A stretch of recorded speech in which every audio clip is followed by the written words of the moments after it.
Dementia. Today, 47 million people are living with dementia worldwide, which is equivalent to the population of Spain. By 2050, this number is estimated to rise to over 131 million people.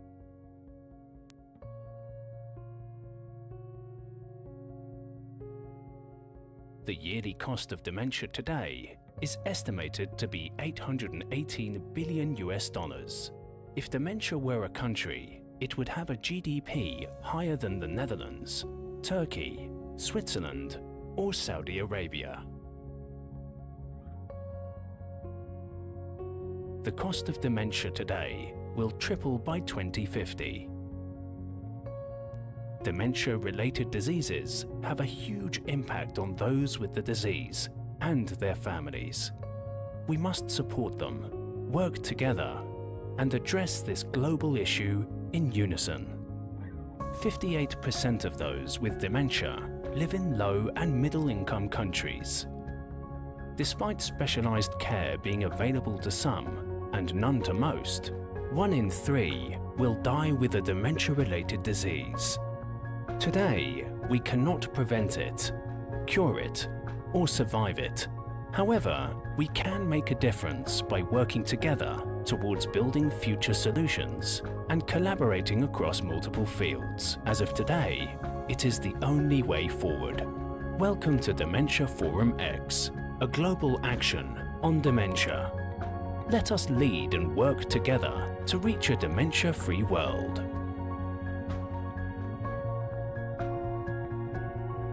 Please welcome today's moderator, Nisha Pillai.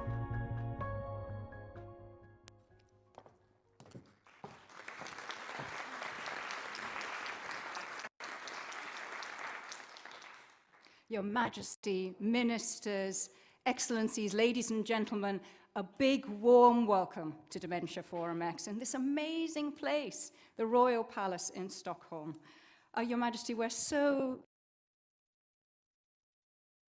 Okay, thank you. We're so grateful to you for inviting us to spend today here. It really is.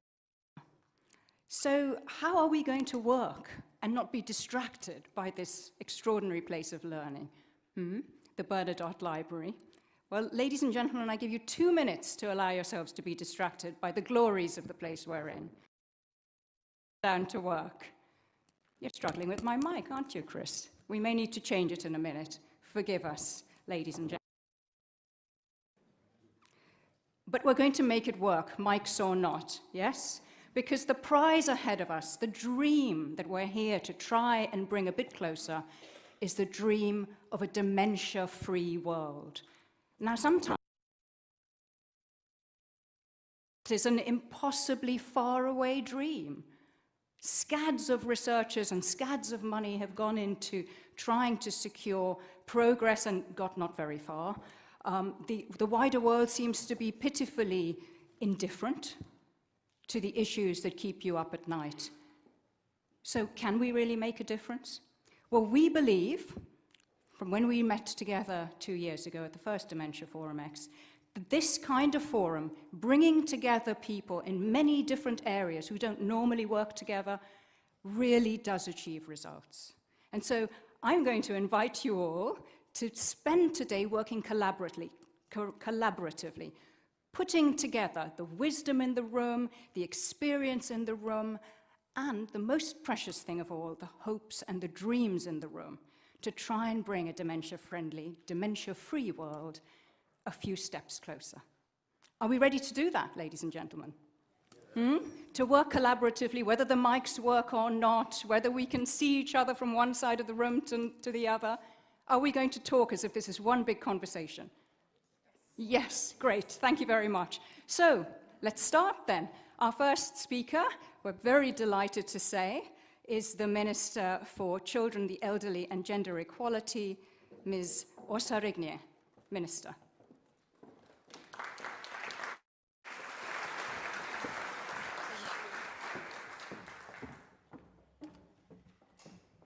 Thank you very much, and thank you for letting me speak this early. This is a Thursday, and we have a cabinet meeting starting in just a few minutes actually, and if we're not on time we have to pay a fine to the Minister of Justice.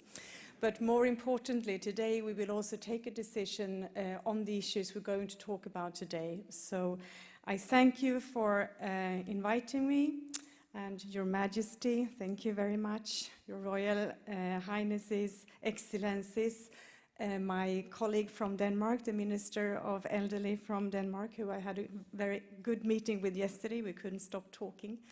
Friends, honorable guests.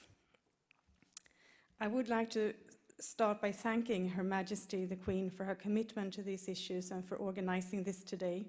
The Forum for Elderly Care, the Foundation, Silvia Hemmet, Karolinska Institute, Forte, the Swedish Dementia Center and Swedish Care International for this great initiative to create a forum for exchange and discussions on these topics, and to create a joint understanding of dementia as a global issue, as we were just shown in this film.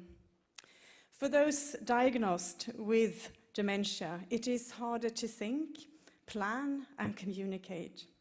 And the symptoms usually develop gradually and change life of those who are affected and their families. But it's also important to remember that with the right services and support, people with dementia can continue to live good lives of high quality in their own homes or in special housing, with personnel around them, serving them in their needs, and it makes it possible to stay in their communities. When it comes to special housing, I know that Her Majesty the Queen and the Foundation Silvia Hemmet and Dementia Forum are very active in also discussing and designing that, and I thank you for that. It's very important issues.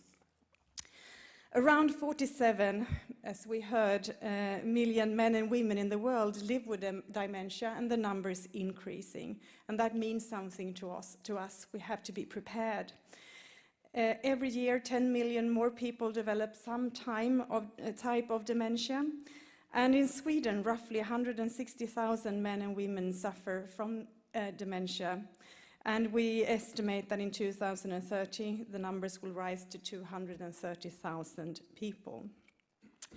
We talk about elderly, and we should do that, but I was also happy to see children's perspective in this film. I was recently in a region in the south of Sweden where younger people had been diagnosed with dementia, and they, in their turn, had small children. And it turned out that the cities they lived in had handled this very differently, and some of them were at all not prepared for this. And I think it's very important to discuss this, although it is a minority of everybody diagnosed with dementia. It is, for everyone, important that we adopt a human rights-based approach in our response to dementia. There is a lack of an understanding of these diseases, and this might lead to stigma, prejudice, discrimination, and exclusion towards people with dementia, which in its turn can result in violations or abuses of the human rights. I have somebody very close to me in my family who has been diagnosed with dementia, so this is also part of my personal life, a part of my life as a minister. And I know, therefore, it is important to promote and protect human rights of affected people based on principles of dignity and authority and autonomy of the people themselves, through elimination of situations of unlawful, arbitrary institutionalization and other forms of forced treatments, and at the same time to strengthen the community-based services to allow better care and participation in society and to stimulate the person's rehabilitation. I am also the Minister of Gender Equality, and that comes handy also in this context. There are injustices based on gender also in this area. First of all, women are more likely to develop dementia, but maybe most of all, it's also true that the prime paid or unpaid caregivers of people with dementia are women. This film and the whole discussion today will also focus on the global perspective. And before I was appointed a minister, I was head of a UN organization in a country in Latin America. And therefore, I know also from that experience that the rising number of people with dementia in all countries in the world is a reality. And sometimes it's really difficult for these people and their families, especially in societies with weak societies as we know them, and especially when it comes to poor people. Still, we have to have a global response to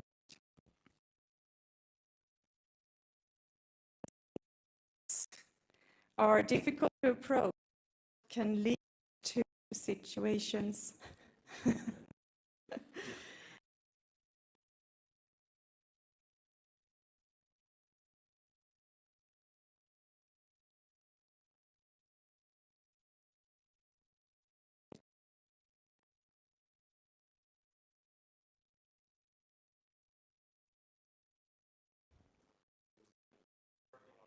Yeah. Okay. No, it seems to be fine. Can lead to situations where people are at risk of getting injured. Locking a door, a chair, tray, or tables in front of the My question is really, do you hear me anyway? Or yes, good. Can be seen as a last resource. But these are often better alternatives, and alternatives that are consistent with Swedish law and fundamental human rights. And supported by the government, the Swedish Dementia Center therefore implements a Vision Zero when it comes in Swedish dementia care, a dementia care without these restraints. And it is actually about this that we will later today take decisions on the government level to support this further. So you can't tell anyone, of course, but that is also why I have to rush off to the meeting. Dementia has substantial consequences for those affected, their families and society in general. And this is very important now and in future. And therefore, I am pleased to say that in June, in just a few weeks, I will receive a proposal, a basis for a broad national strategy on dementia from the National Board of Health and Welfare in Sweden. And this will help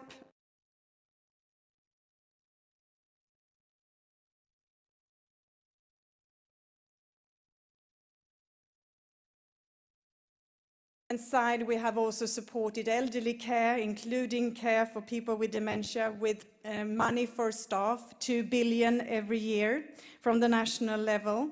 We have also regulated so that there has to be staff 24 hours around in homes for elderly people and also people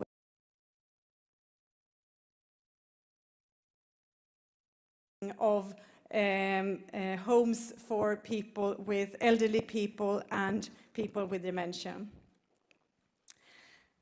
Once again, I would like to thank you, Her Majesty, and all the organizations for making these discussions and this meeting possible today. Microphones or not, I know, since I know many of you, that these will be very interesting discussions. And I really do think that these are global concerns for all of us.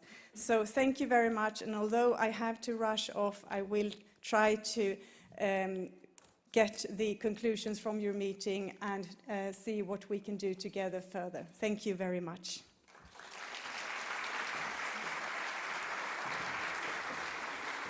Thank you, Minister. We really appreciate that you squeezed us in at the start of your day, and as a token and an appreciation of your time, please do accept this from us. Thank you very much. Thank you so much, Ms. Regnier. Thank you.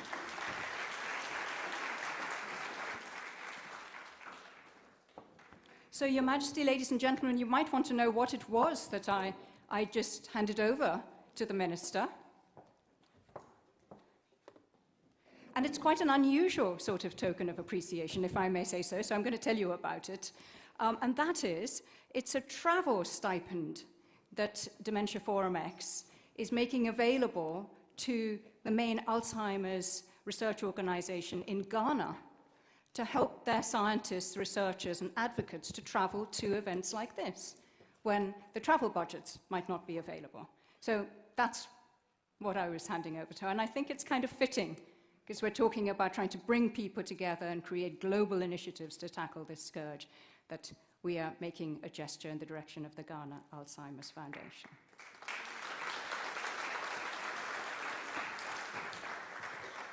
So let me introduce you all now, to those who don't know this formidable lady, to the woman who's behind, the architect of Dementia Forum X, the real engine driving it, and that is Karen Lindmaniston. Please do come on up, Karen, who is also the CEO. Thank you. The CEO of Swedish Care International. I think you should stand in the center, because this is your space. And tell us a little bit. This is the second Dementia Forum X. What do you hope to achieve today? I hope that we will be able to take one more step towards a joint collaboration for the broader vision that we have of a dementia-free society. We had a vision when we created Dementia Forum X together with our collaboration partners, Karolinska Institutet, Stiftelsen Sylvia Hemmet, Swedish Dementia Center, and Swedish Care International a couple of years ago, before we had the first forum. And that vision is that we will bring people together from different sectors who normally do not talk to each other about these issues. Until then, we at least felt that many of these issues had been addressed only by care, research, and society sector, but not with any involvement at all from the business sector or the finance sector. And if you forgive me to say so, it's only when we get the money, the people with the money and the power to make a difference, that we will be able to make a difference. So that was our vision, and we feel very much so that we are taking one step further with the second Dementia Forum. So before you tell us what you want from today, can you share some highlights from a personal point of view of the last one? What really stood out? I think what stood out the most is actually that it came through. The fact that we actually managed to go from a vision to do something, that it actually happened, and people came from all over the world to contribute with their time and their engagement and their knowledge to facilitate this road that we have started with a small step, and so that stood out the most. But of course we also had some tangible results from that activity, which we actually are going to see some examples of today. During the afternoon session, we will have like workshops where we will come back and we will be able to test and try and discuss. Some of those activities are a direct result of the activity we had 2 years ago. So that is fantastic. Oh, I look forward to that. And so if you step back, when you were putting together the original Dementia Forum X, what was your thinking? I mean, you've told us it's about bringing people together from different sectors. Was it very hard to do that? Was it a kind of novel idea? Take us back in time. I don't think it wasn't really hard, but it was different. We had to convince people about that this idea that we had was something that they would dedicate their time and their efforts into and come traveling from other countries to actually participate in. And of course, for those who came from the business sector and from the finance sector at that time, they were not used to be given that question at all.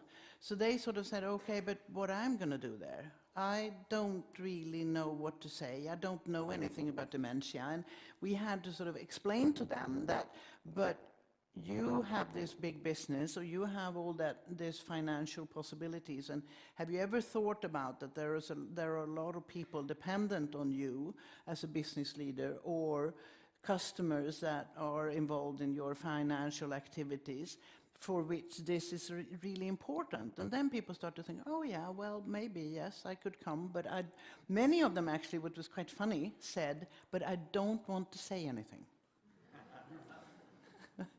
In the end, they did. So that was fantastic. Brings me very nicely on to a final question. What is your message? What would you request us all today to do? As always, I normally say when I like to do privately, I like to do big parties. And I always say to the guests that the result of the party is totally dependent on the guests. And this is exactly the same here.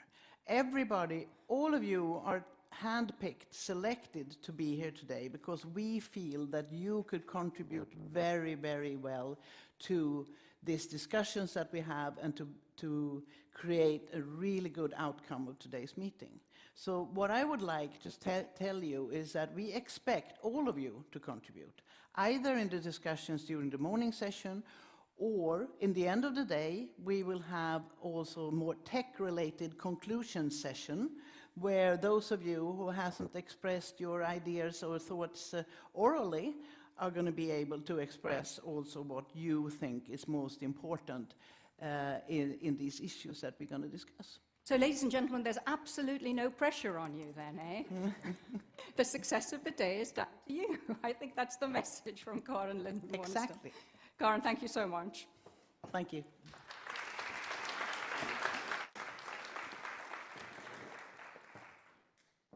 So, our next speaker is somebody who has made huge strides in trying to put the efforts of science to productive results. As everyone in this room no doubt knows, in the last 30 years, we've made pitifully little in trying to find drugs that actually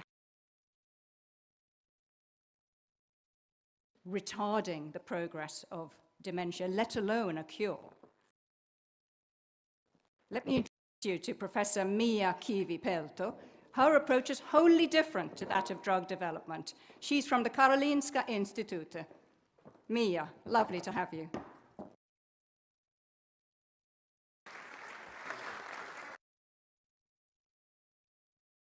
Here.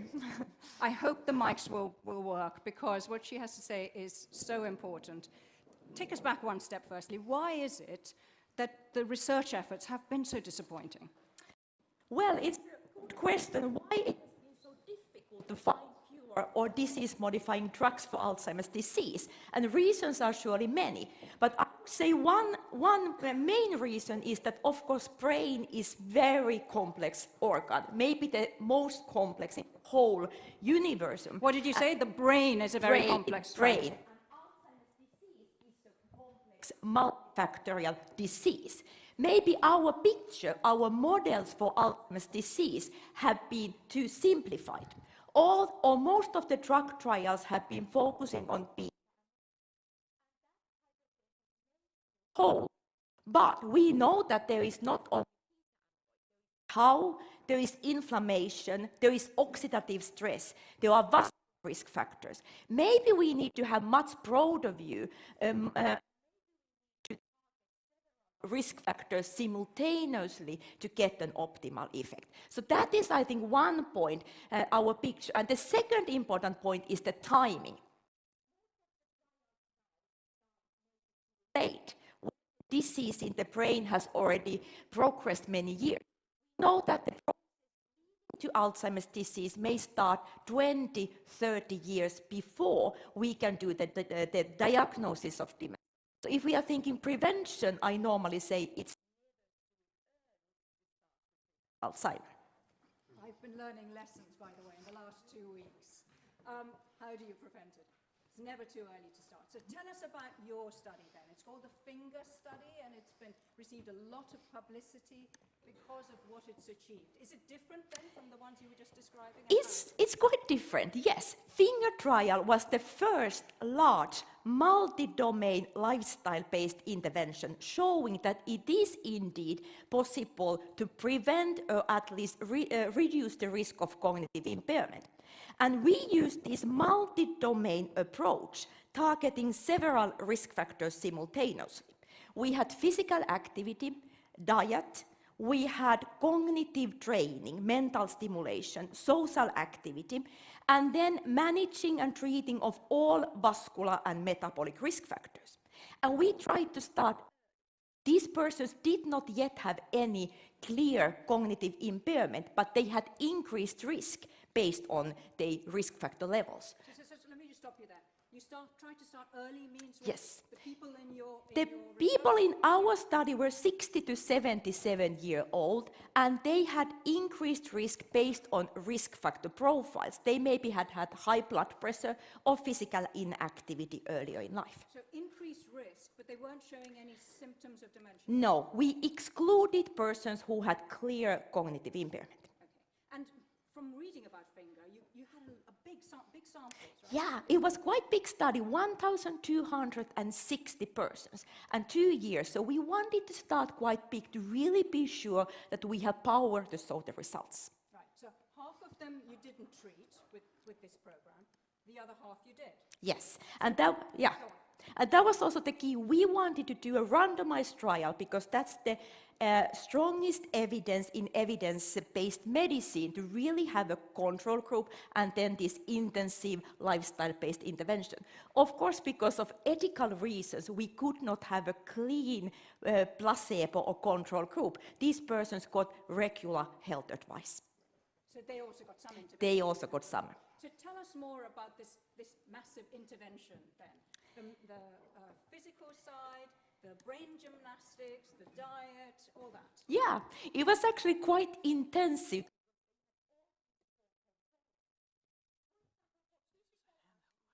The persons got both aerobic activity, they were training at the gym, and they were doing some balance training.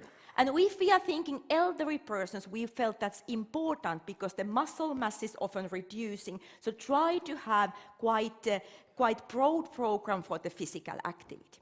For diet, we did quite individualized dietary interventions. And it was not only theory, not only reading the list, because basically we can say many of us know what is the healthy diet. So we had more cooking classes. We were trying to be more practical, how to really teach them to change the dietary patterns. So it sounds to me like there's quite a lot of social interaction Yes. as well. So in addition to the 3 or 4 points that you were mentioning, there's a lot of group activities. Do you think that makes a difference also? I believe that the social component was important, and especially for elderly persons living alone who were not so active earlier. So the motivation and the social stimulation was surely very important. Did you tell us about the brain gymnastics? Sorry, I was having my mic Not checked. yet, not Go yet. on. So for the cognitive training, we used computer-based training program. And it was mainly because this was a study. We can say that you can stimulate your brain, do the cognitive training in many ways. I think this is a wonderful forum for the mental training. So you can do it absolutely in many ways. I think the key factor is to try to learn something new. Try to stimulate and challenge your brain. And that was what we did with this computer-based training program, because the difficulty level was increasing all the time. So give us an example of the kind of things that people were doing on the computer. It was kind of things like, little bit like games, doing things in a quicker way, trying to find the patterns, trying to remember words. So you can basically, as I say, do it in many ways. Learning a new language is a wonderful brain training. Yes, I keep telling myself I must learn German. Many people over here might be thinking, but you hit people in your study with so many different things simultaneously. I mean, how do you know which one works? I mean, why do so much together? Right, and I don't think we know which of these factors are the most important.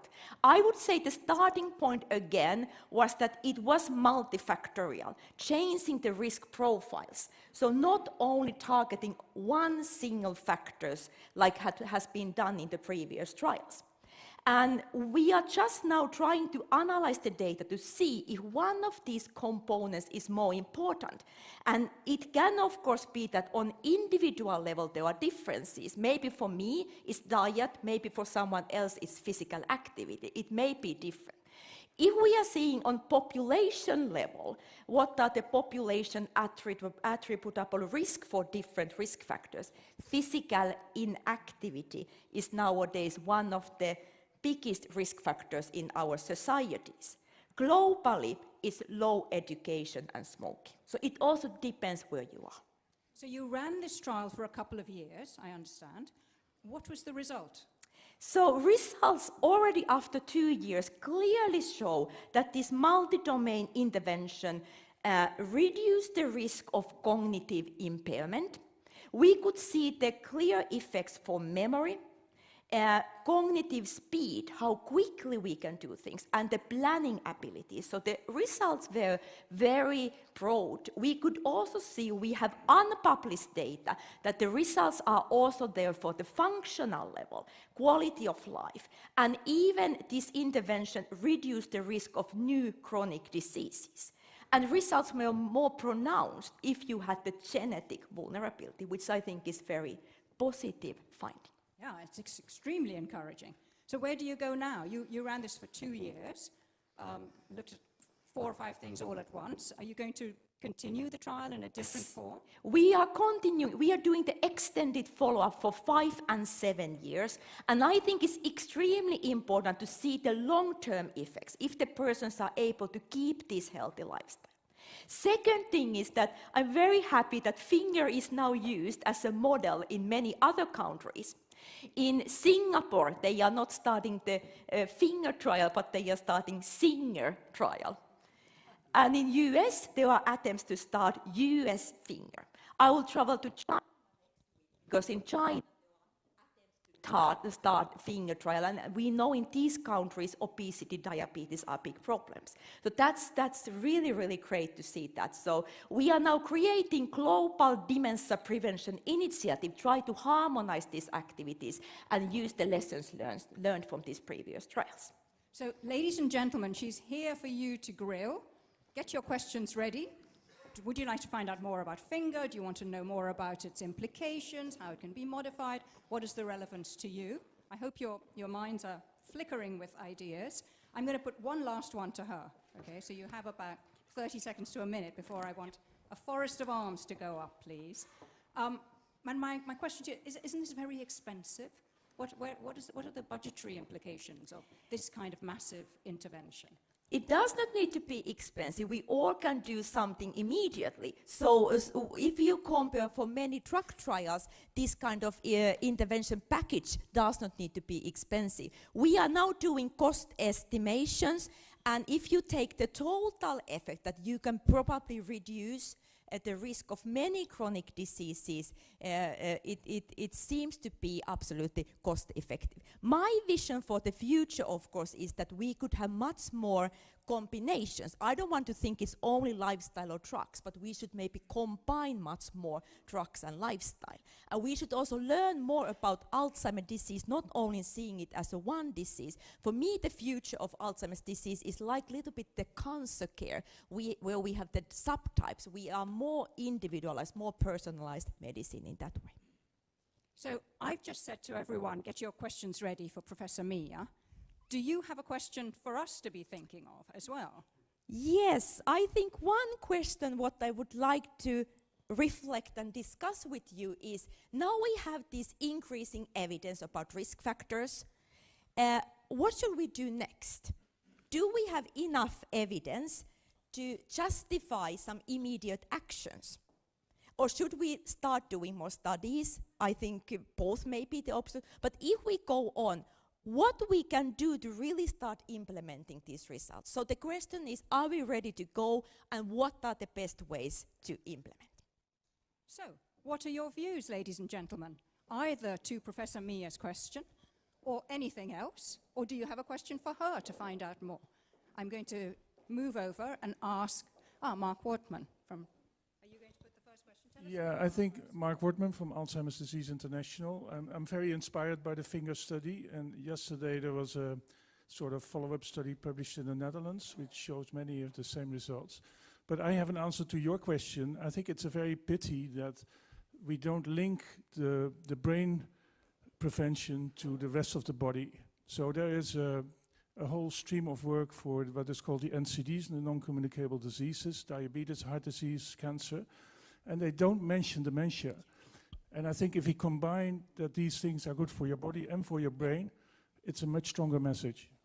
It's a good point, isn't it? Because at least 3 of your 4 interventions are already being done, promoted, aren't they? Yes, and the model we took to finger, it comes from the cardiovascular disease diabetes prevention. We are talking more about integrated interventions, taking dementia to the same group of diseases that can be, at least we can reduce probably the risk. I totally agree. Yeah, my name is Andrea Pfeiffer from AC München.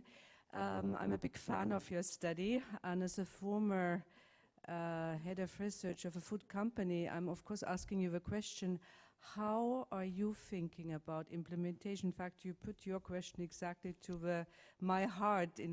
How can we use your excellent data and implement them in a wider way in the world?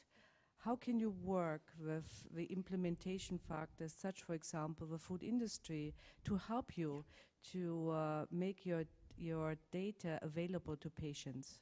That's a very relevant question. How can we really increase the implementation and awareness of this? And that's why we thought this global dementia prevention initiative, we should really work with these issues to increase the awareness. We are now working with the implementation program, really trying to go from the study to the implementation. And I hope we will have more guidelines and recommendations after that. It would be pity if every single country has their own guidelines. That's why, again, I think this harmonization, synchronization, and collaboration between different stakeholders is very important. May I put a question to you, Professor Andrea? So are you saying the way in which we all know about heart-friendly foods and things to avoid if we want to avoid type 2 diabetes, we should also all know about dementia-friendly foods? Is that what you're saying? I think it needs this collaboration between professors and results and science, actually, science-based product development. So I think if we need this collaboration between the best of the science and the best of products available for the patients to actually really have an impact. Yeah. And it's not enough to leave them in 2 silos and not bring it together. Yeah. And here is an important point as well. When you have Alzheimer's disease, probably the need is different. Brain is often needing more. You are reducing the weight. So the support to prevent and when you have disease are different. So this is very important point. Right. So maybe we need to get Kraft and Unilever and Nestle into the room as well next time. Next question. Good morning. Ian Kramer from the LEAD Coalition in the United States. Could you speak, I'm sorry, could you speak a little bit to the cultural diversity of participants in the finger study, and then also as you're looking at adoption in other countries, particularly countries like the United States with a heterogeneous population, what's being done to make sure it's implemented in a culturally appropriate and diverse way in terms of diet recommendations, social engagement, et cetera? Sure, that's a relevant question. Finland is quite homogeneous country, and how we adopt these results to other countries, especially the diet. And we are now planning the intervention in US, and I think it's extremely important to try to test it in a more heterogeneous, multi-ethnic population. If we think Singapore, we just had the meeting with the researchers from there, and they say the food in Singapore is totally different. How we adopt this healthy diet there. Still, I would say that the main elements in the healthy lifestyle for cardiovascular disease and diabetes prevention are the same, and it's more to find the local adaptation so that it's feasible. But that's why these new studies, I think, are still needed. So I'll be moving over to that end of the room soon, so please get your questions ready. But first, here's Sarah Lenslock. Thank you, Nisha. Thank you, Professor Kivupelto. Sarah Locke from AARP and the Global Council on Brain Health. As you know, I'm a huge fan of your study and your work. Could you address a question about the difference between prevention and risk reduction and what your study means with respect to those 2 slightly different perspectives? Yeah. I personally have started to talk more about risk reduction, because we do not know if we really are preventing or if we are more postponing the onset. In some cases we may totally prevent, but based on finger and the other studies, we do not yet have the answer. So I think that's also important to give a realistic picture of what we can do. Risk reduction is better term, I think. Or if we are thinking on the public health level, if we could postpone the onset of dementia by just with 5 years, this could reduce the total amount of the patients with 50%. So the impact on the public health level, just by postponing the onset, would still be huge. But do you feel confident, though, with where we've got to, that you can really recommend that you start rolling out some of these programs already? I think, or do you ask a question for me or for the audience? To you and maybe the whole audience as well. Yeah, I mean, after the finger trial, we also tested the safety profile, and there were no issues with the safety. So I think having these general recommendations, integrated prevention programs, increasing the brain health, reducing the risk. For me, it would be nearly unethical if we don't share the information. Of course, we need new studies. We need to understand more the subgroups, how much we can reduce the risk. Are there different type of groups who benefit more or less? But increasing the information awareness about this, I think, is very important. It may also increase the motivation to do something, because if you can do something for your brain health, is of course very important. Absolutely. Number one, fair. And here's another question. So building on that, I'm Phyllis Farrell from Eli Lilly and Company. And Lilly has a long history in diabetes, so your comment about lifestyle and drug together obviously resonates well. I was sitting at AAIC next to my boss, who's a cardiologist, when you rolled out the finger study, and he was completely overwhelmed with the results, because he said it took us a lot longer to see that kind of impact in cardiovascular disease. So my question, it maybe builds on what Sarah was asking, and it's this difference between prevention and risk reduction and how we talk about this. I struggle with why we're even debating having this conversation. I mean, we know these are good things to do for your body anyway. I think the debate may be in this prevention versus risk reduction. I don't think we ever want to tell somebody that you can blueberry your way out of Alzheimer's disease. And I think, you know, in the case of diabetes and cardiovascular disease, actually, at least with type 2 diabetes, there is a big impact you can make with lifestyle. And so I think the debate shouldn't be, do we tell people to do what's good for your brain or not? It's how do we make sure that people don't think that they've done something wrong, even if they salmon, kale, blueberry, and in the end, Alzheimer's still wins.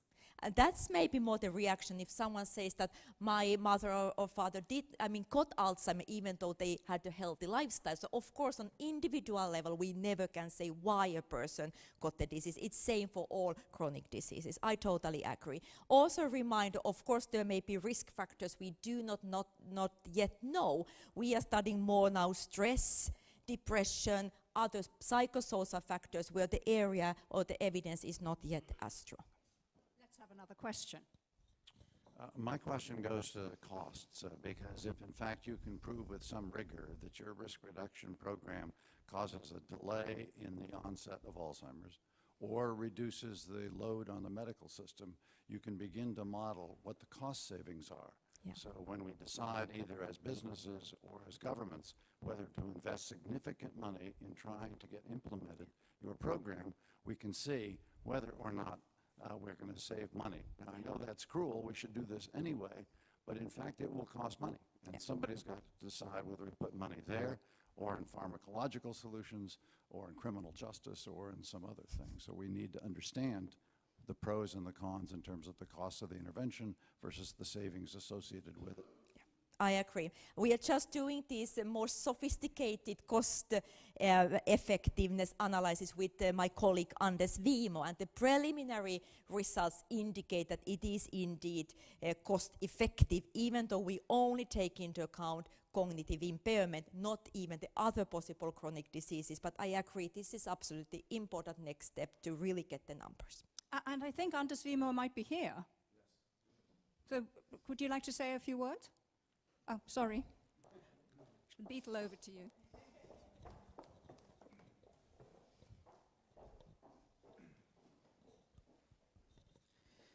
Yes, we have published a model about the CADE study. Good, Anders is here. Okay, yeah, which is it's based on a population-based study in Finland, and not an intervention study as a finger study. But nevertheless, in this model, we could show that rather low levels, it was saving cost, and we also have good effects in terms of a risk reduction in the numbers of people with dementia.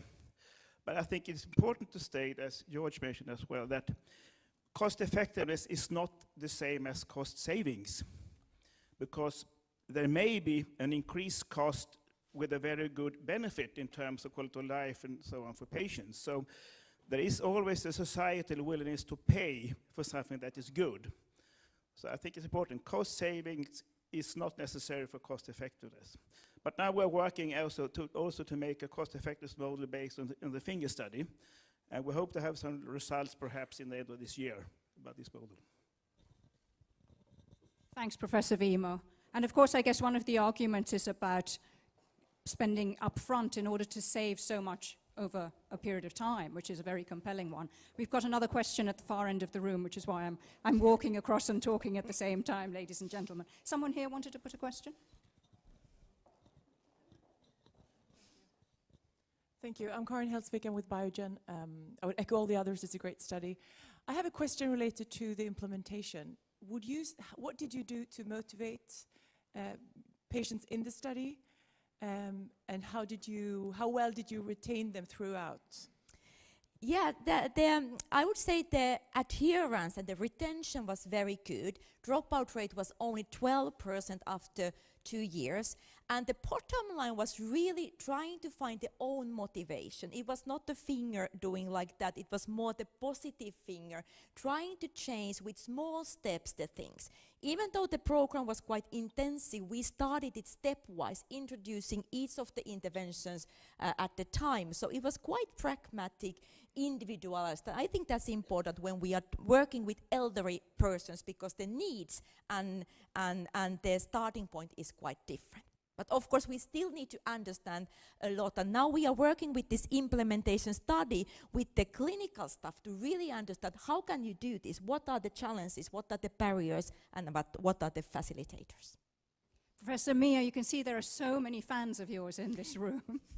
We're really thrilled to have had you with us. Thank you. To hear it from the horse's mouth. Thank you. And my final comment, I talked about prevention, but I would also say that it's never too late. These lifestyle factors are very important also when you have dementia. Thank you. Great.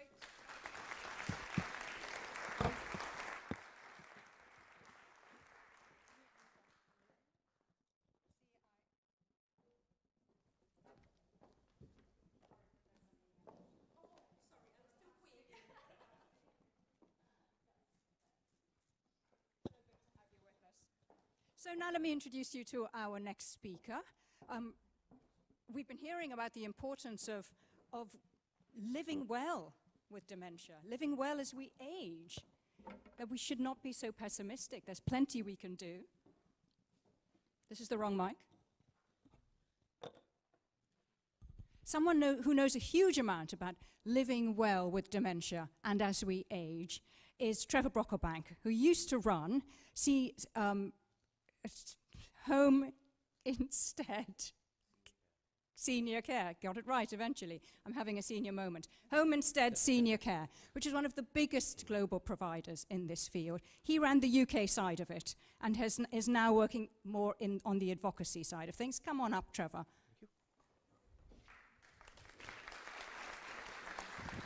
Take the center stage. I think that's going to be your mic in case. Okay. Do you want Trevor to use this mic? Oh, we're going to.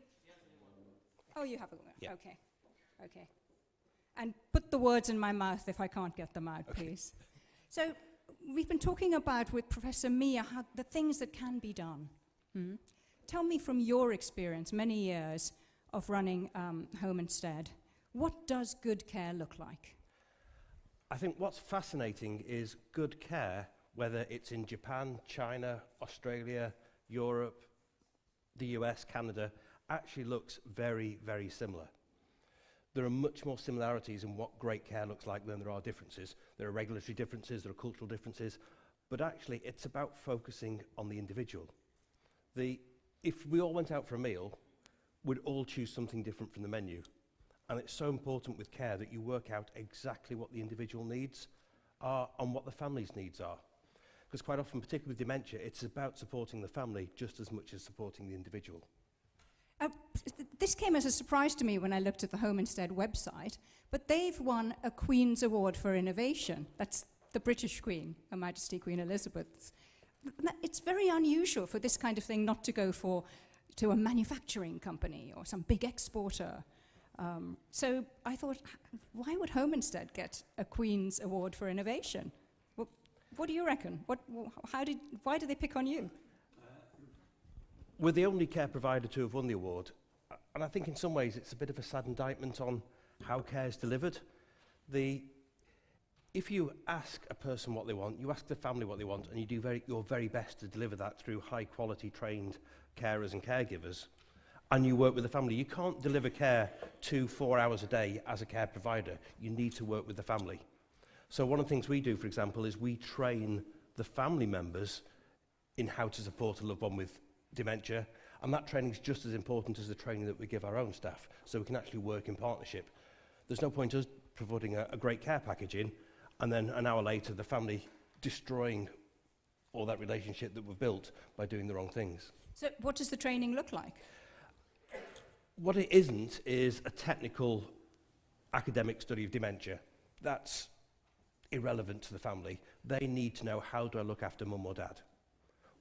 They're getting aggressive, they're going wandering, what do I do? It's practical skills that enable them to support their loved one and keep them at home. Now, one of the things we know, most people want to be at home for as long as possible. And particularly with dementia, that continuity is so important. My uncle Jim, I'm his main carer. He never married or had kids, so I look after him, and he has quite advanced dementia. And sadly, he fell over 2 months ago and broke his hip. And he was in hospital, and they've repaired the hip, that was fine. But trying to get him up and walking again when he can't understand the physio that he's been given was very, very difficult. And the hospital solution was, we'll put him in a nursing home. No, that's the wrong solution completely. He doesn't recognise his all he can see is these people hurting him. He doesn't understand he's in hospital and they're trying to make him better. He sees people putting needles in him, they're making him do things he doesn't want to do. He stopped eating. Putting him in a completely different environment was totally the wrong thing to do. So we managed to get him back home. Now there's a high risk because he might have a fall again, but it's not about minimising his risk, it's about his quality of life.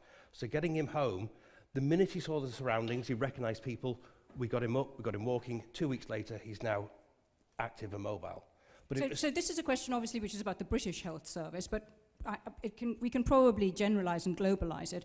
How difficult is it to get that kind of message through to the health services, the health practitioners on the other end, when things happen, like someone breaks their hip or has to go in for an operation? I think one of the challenges we face, and I see this around the world, not just in the UK, the person you see is a specialist in how to repair a hip. They're not a specialist in dementia.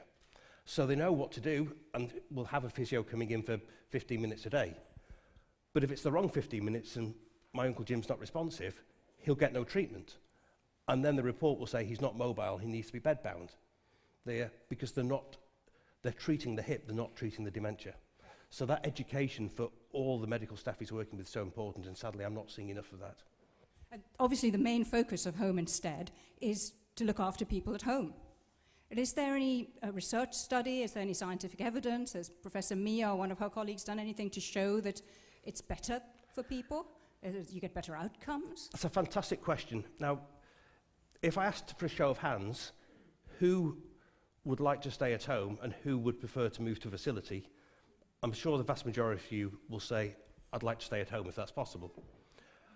But, so, everybody knows that, but there is no research scientifically that says here's the evidence that supports it. So if you're in that field, you have the ability to produce that research. I think that's a hugely important piece of work that everybody knows it's correct, but we can't prove it's correct. So you're now moving into more advocacy, and you want to see things change beyond home instead, yeah? What do you think are your priorities? What is it that you're waking up in the morning at the top of your in tray? I think there's two things. Firstly is more early diagnosis. I think there are too many doctors, general practitioners. Well, there isn't a cure, so why bother telling people they've got dementia and why bother diagnosing it when actually there isn't a cure, but there is care, and there's some fantastic care that can be put in place. And it's hugely important that that's put in place at an early stage. Once someone's got advanced dementia, it's too difficult to teach them how you're going to interact with them. And how difficult is it, do you think, to persuade general practitioners and gerontologists? There aren't enough gerontologists, are there? There are. To diagnose early? There are huge variations in diagnosis rates around the world. Even in the UK, the Scottish rate is virtually twice the English rate. But that's because there was a big campaign in Scotland and incentives for the GPs to say, you need to do this diagnosis, and actually here's the treatment and here's the support that you can put in place. I think one of the other challenges, we were talking about the cost benefits. If you prevent people from going into hospital, we have a system in the UK, like many other countries, where the default is if you're poorly, you end up in hospital, which is the most disruptive for the family and the most expensive option.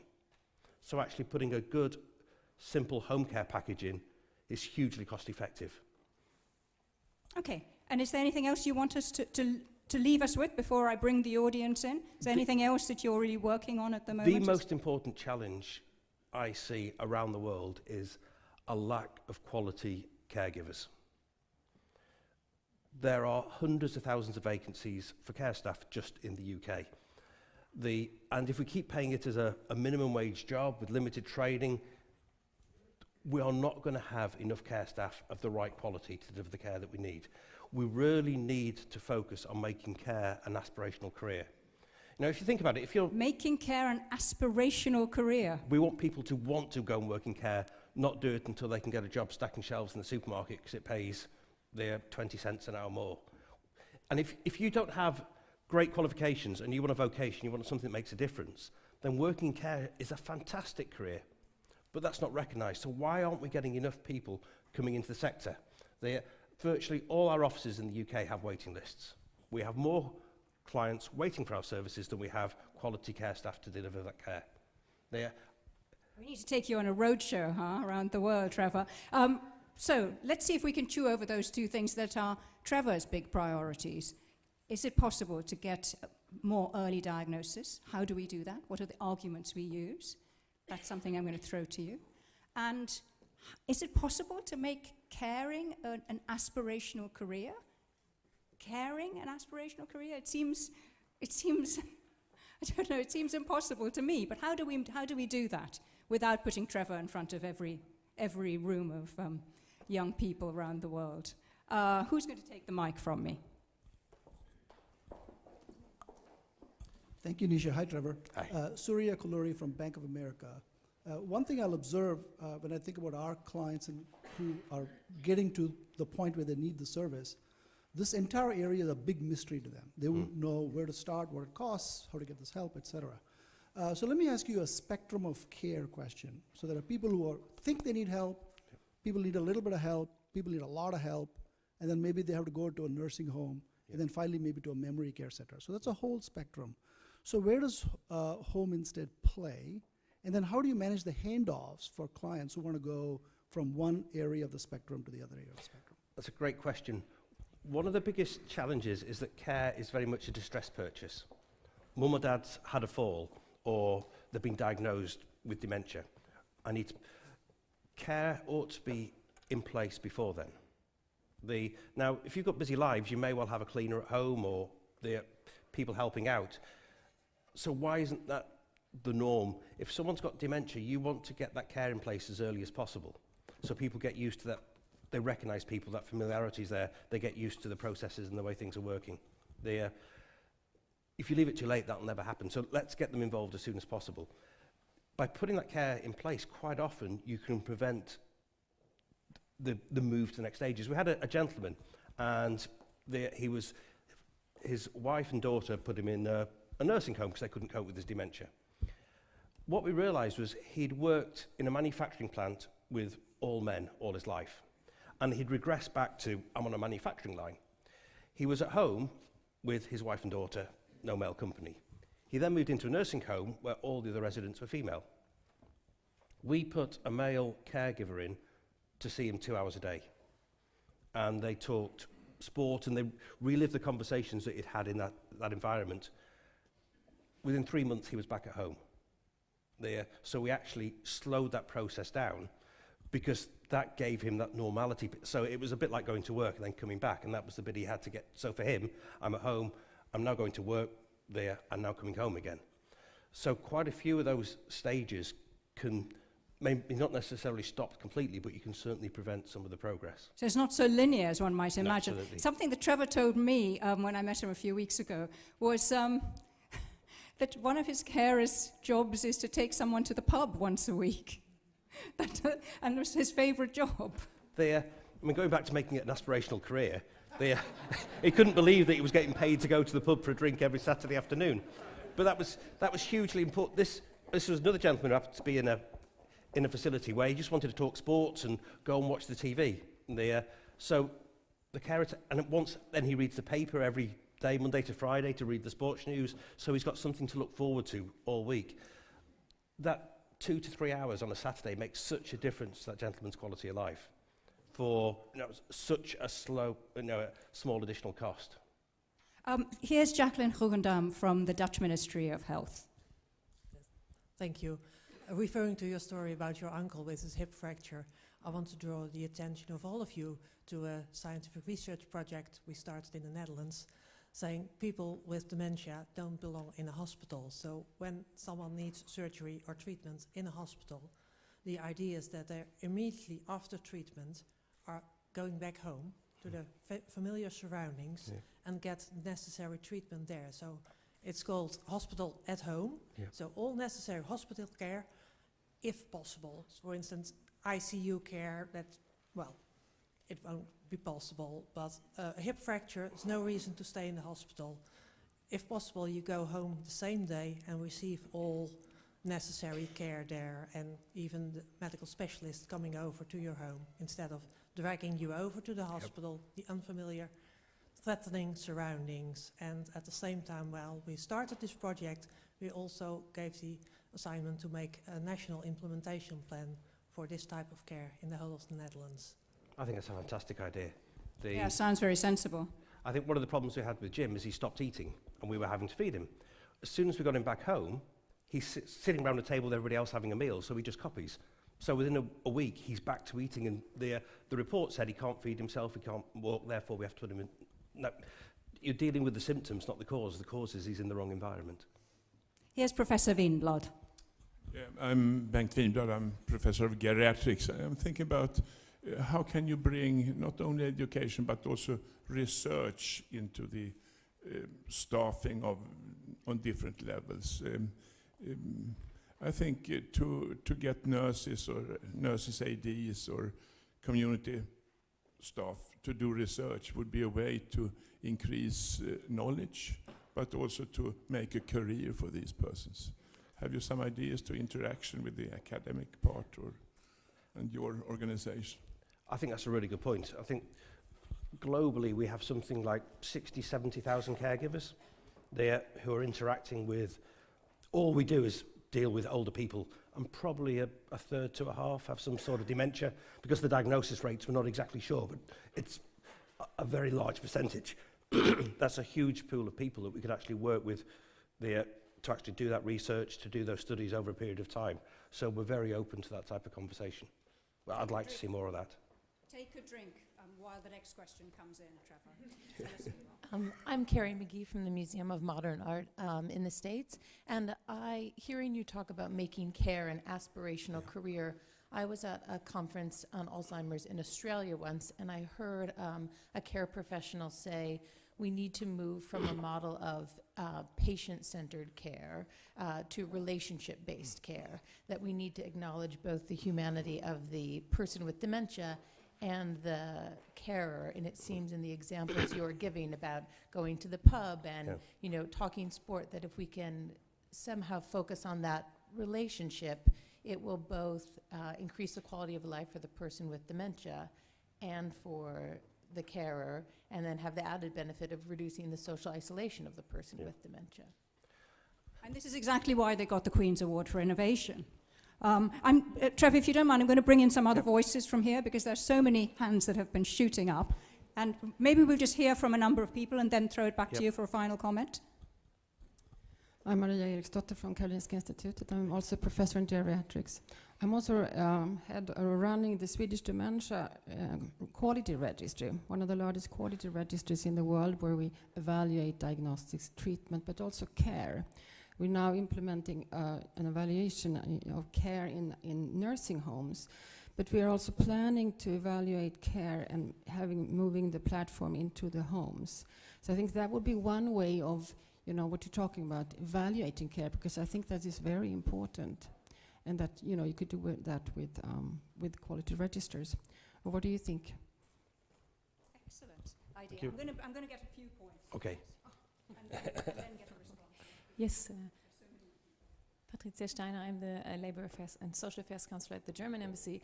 I have a question regarding siblings and relatives with your model. My grandmother was dement. When it started, she was quite older, so my parents had retired, so had my uncles.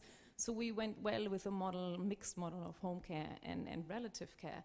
But if it happened to my parents, and it might, since my grandmother had this issue, I don't even live there, I live here, obviously. My sister doesn't live so close, so I would be really worried how could I manage? And I just think it could be stressful for relatives too, if you could say something about that. Thank you. How about a response to both those points, Trevor? Totally agree with the registry. We actually don't, Homestead doesn't operate in Sweden. We're looking for someone to pioneer that. So if anybody's interested, Kathy, where are you? Please see Kathy afterwards. That type of information is hugely important. Most of what I'll say people agree with, but there's no facts and evidence and hard numbers behind it, so the more we can have that, the more scientific we make it, the better. A lot of what we do is support the family. Quite often they are hundreds of miles away. So one of the things we have is a portal so people can log on and see how mum or dad are, for example. And we'll work with the family. So we've had family members where we've asked them to come home, and sadly mum's passed away, but they managed to get back for 24 hours before that happened. But just that whole communication piece, providing care isn't just for the individual, it's also for the family. So that whole communication piece is very, very important.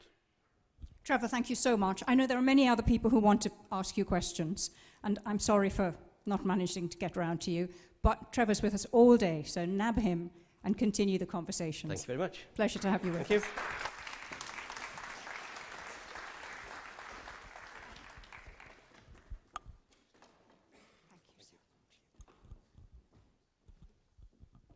Now, ladies and gentlemen, I'm sure you know that the World Health Organization is about to launch a big action plan on tackling dementia on a global scale.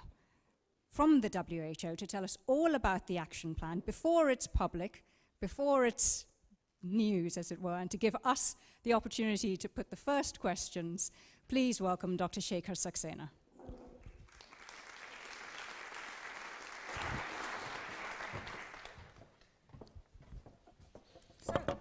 Thank you, Nisha. First question, what is the WHO's position on dementia? Thank you for inviting me here. In fact, as I entered this room, this Royal Library, I thought, can we add any knowledge to this beautiful place, which is full of knowledge? We'll try our best. Yes, we can. The WHO is a public health organization, and we believe now, did not believe it 5 years back, but we believe it now, that dementia is a huge public health priority. And our member states, 194 countries, are telling us that. And they, next week, just in a week's time, they will discuss the Dementia Action Plan, which is a global plan to prepare countries better to deal with the issue of dementia. And I mean here all countries, high-income countries, but also low and middle-income countries, where the problem is either there or is coming tomorrow. So are the elements of the plan the same, whether you're a rich country or a poor country? The objectives are the same, but obviously countries are at a very different stage. Some of them don't even recognize dementia as a significant public health problem. So the steps that the countries will take at this point of time will be different, but the objective will be exactly the same. So next week it's going to be announced, yes, in Geneva? It's going to be adopted by all ministers of health next week, including the minister from Sweden. Excellent stuff. And what should we be looking out for? What are the kind of highlights that we can engage with on this action plan? The action plan has 7 action areas. The first one is to increase the public health priority within the country's policy making. Many countries don't have a health policy. If there is one, they don't include dementia in that. Most countries don't have a old age policy. We need to integrate dementia within the priorities of the country for health, but also for development, because dementia is not only a health issue, it's a developmental issue. Many countries are likely to become broke just because they have to invest so much into dementia. The second issue is awareness and dementia friendliness. Everybody needs to be aware about the problem of dementia, but also become friendly for dealing with people with dementia at home, in malls, in markets, in post offices, in banks, everywhere. That's the second element. Risk reduction, which Professor Mia talked about, is the third element.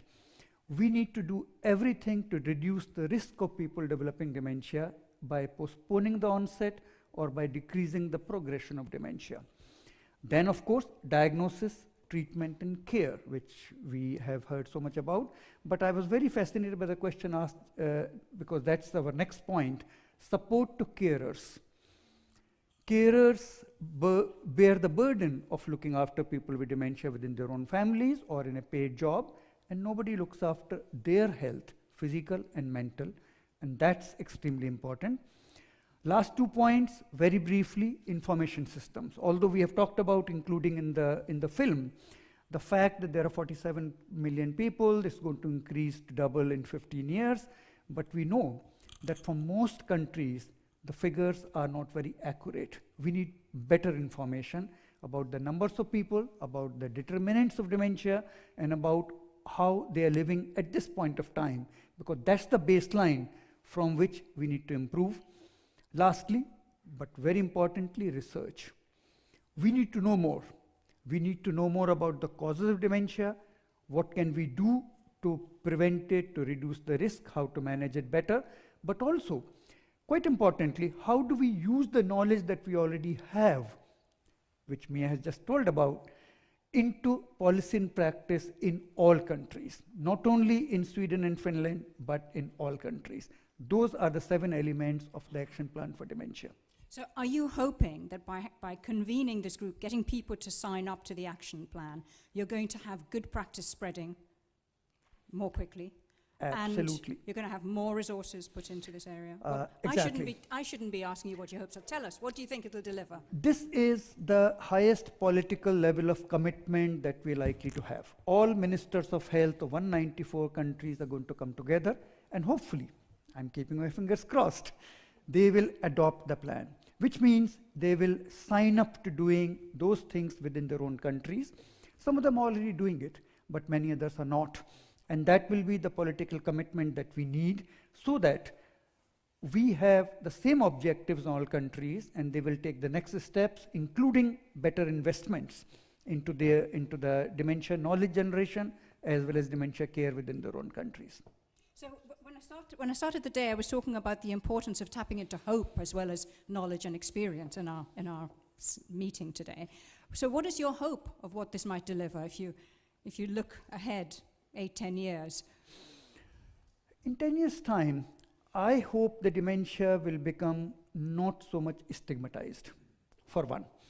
We will be able to talk much more openly. We will be able to say, I have dementia, my father or mother has dementia, and not be shy of it, not be ashamed of it.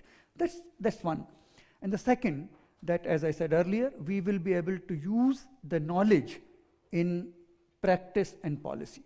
Every country will say, we have policies which will reduce the risk, We have policies which will provide better care, including quality of life, for people with dementia and their family members, and we are investing into the future. Dementia should not be considered as an issue of people who have lived their life. It's for the future of those people and the next generations. That's what I hope for. Yes, it's not inevitable. So here he is. Get your questions ready. You can find out more about the WHO action plan, how we can engage with it. First, though, I'm going to ask him what he'd like us to be thinking about so that we can have a rich discussion in the next 10 or 15 minutes. Shekhar, what would you like us to think about? One, how can all of us help? The World Health Assembly is of ministers, but there is a big need for civil society to partner, and I think we have a lot of people here from civil society. How can we help ourselves, and how can we put pressure on the governments to do more for this issue? So that's the question that I think many of us are able to answer in a much better way.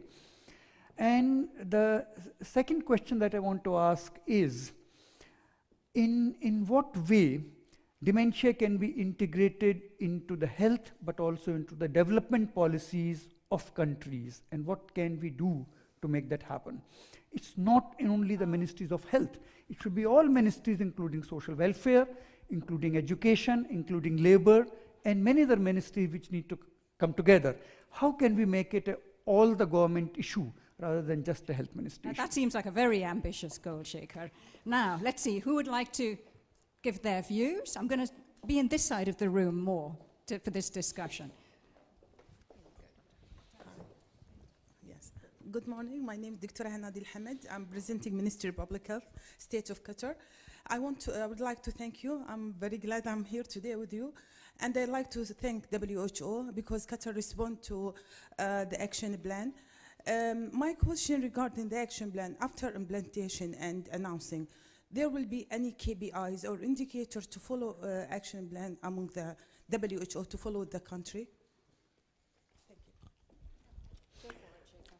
Very good question. For all the 7 objectives that I outlined, there are clear indicators and clear targets. Indicators, how do we measure the success of what our objectives are? For example, are we able to, in the next few years, have diagnosis for at least 50% of people who are expected to be having dementia in any country? That's the kind of target that we have, and all countries are going to sign off on that. Second target, for example, how do we increase the awareness? What kind of programs do we institute within the country?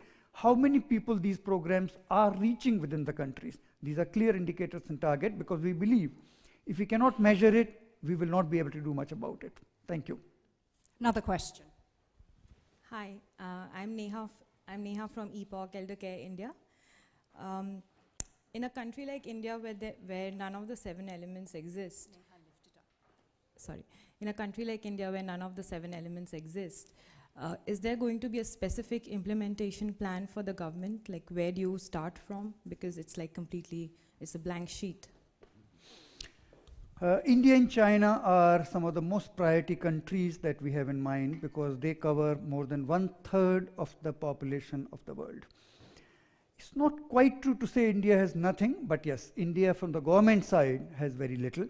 The Minister of Health of India will be in Geneva next week.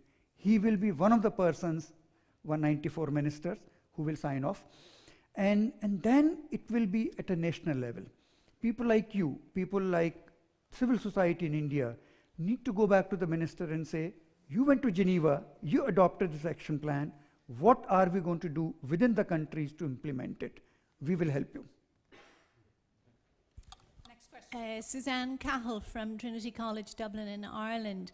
I really embrace the Global Action Plan. I think it's a wonderful document.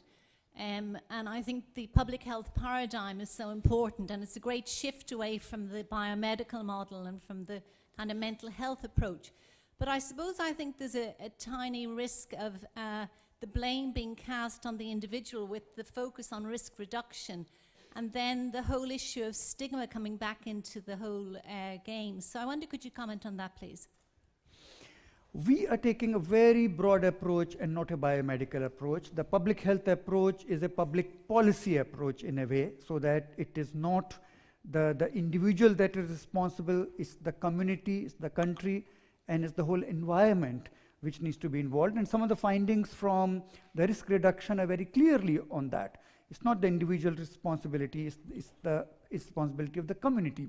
And we are going to implement that in a very broad way. If you read the action plan, there is not only health, but a lot of other things. The social support actually is quite importantly emphasized in that. And so we believe that focusing attention on what the person can do is important, but that happens within the environment which needs to be conducive, and everybody else has a role to create that environment where risk reduction, prevention, and proper care can take place. So I do recognize the risk, but I think we are taking many steps to make sure that that becomes not an impediment. And another question. Yeah, I wanted to answer his questions as far as I can. That's better. First of all, thank you very much for all your efforts to making this global plan happen. I think you have moved extremely quickly for WHO from the previous meetings. I like the backhanded compliment.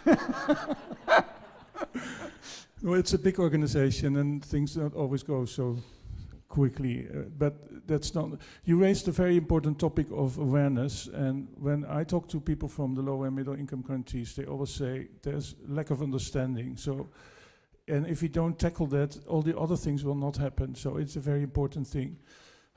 We are launching the World Alzheimer's Month in September, and I would really recommend everybody to join. It's an open campaign, everybody can join that.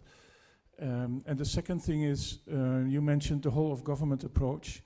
In the UK, where ADI is based, we try to convince the government, especially DFID, to look at the overseas aid for dementia, which does not exist around the world.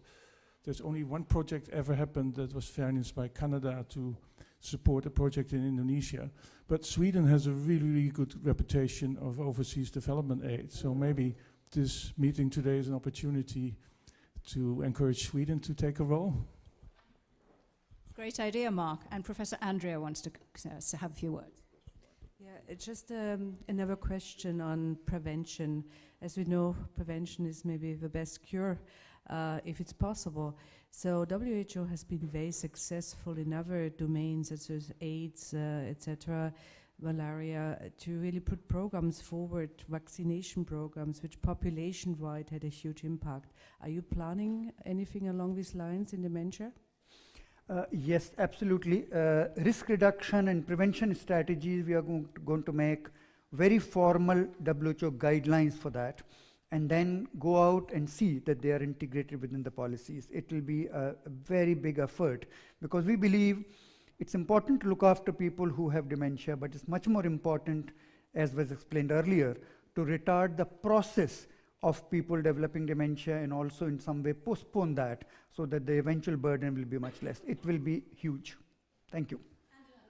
Dr. Saxena, Drew Holzoffel from the Global CEO Initiative on Alzheimer's Disease, and thank you very much for your leadership. I liked your list of ministers that you want to engage, and one minister that I noticed wasn't on your list is the Minister of Finance. And so I'm wondering how the country plans or the WHO action can bring the finance ministers more into this discussion. Very important issue, the money bags. We work in World Health Organization with the Ministries of Health. So obviously that's our initial entry point. But within the country, as I was explaining earlier, the Minister of Health has to convince the Prime Minister or President and the Council of Ministers to say, this is an element where everybody's help is required. Just to give an example, last year, we organized a meeting between World Bank and WHO in World Bank as a part of the spring meeting on putting mental health as their agenda for development. And we convened the Ministers of Finance, and we were heard. We are going to do something similar for dementia so that it doesn't remain only the responsibility of Ministers of Health. It becomes a whole of the government issue where Finance Ministry sits with their money and say, how are we going to allocate it? And that's the target that we have, really. So thank you for pointing that out. I think we can squeeze in one final question, Shekhar. Ian, excuse me, Ian Kramer from the LEAD Coalition. A very quick comment and quick question.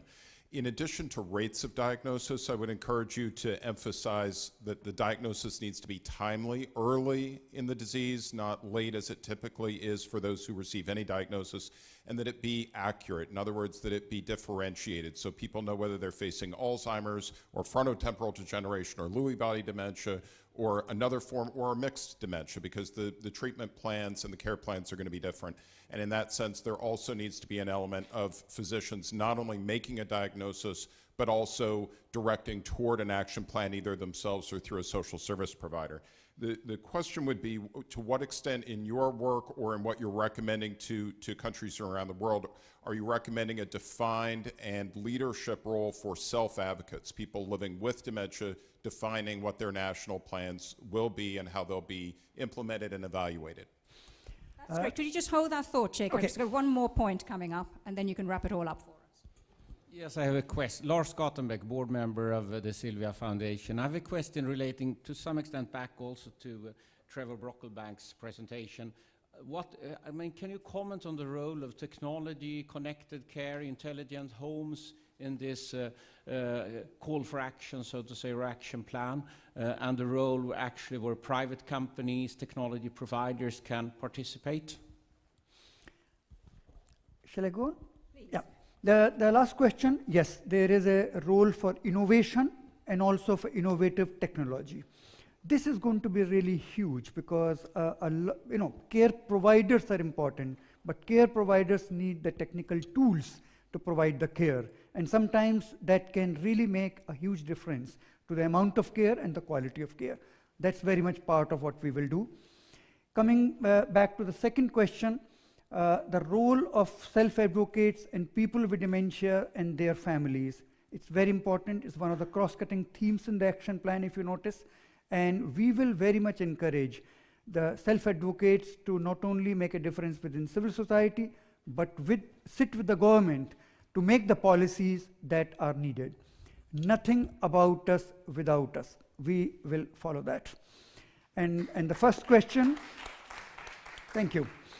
The first question, how are we going to involve the healthcare system in countries for early and accurate diagnosis? We know that in many countries, which we call the low and middle income countries, I'm deliberately not using the word developed versus developing, because I believe all countries are developing countries when it comes to dementia. But health systems vary a lot, and sometimes it's the primary care provider, not even a medical doctor, a nurse or somebody else, who will be the primary person diagnosing it. So we will have a staged model where the earliest diagnosis can be at a very simple level, but still something can be done. And of course, many people will need a higher level of diagnosis, including investigations, and then much more refined plan can be done. But yes, early diagnosis is the key. Thank you. Thank you. It's been a fascinating session. Dr. Shekhar Saxena from the WHO. Thank you very much.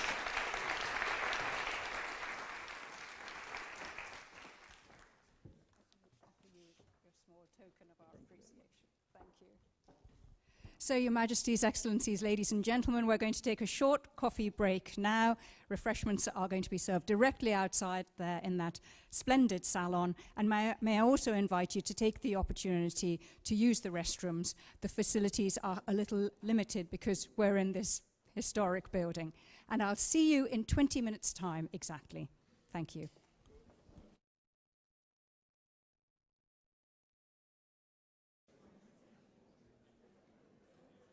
Your Majesty, Ministers, Excellencies, ladies and gentlemen, we've been talking a lot this morning about the need to bring different stakeholders, different parts of society into this room. Business. We haven't yet heard a voice from business, have we? So let me introduce you now, without further ado, to Surya Kalluri, who's from Bank of America Merrill Lynch. And Bank of America has done a huge amount in this field. So, hello, Surya. Hi.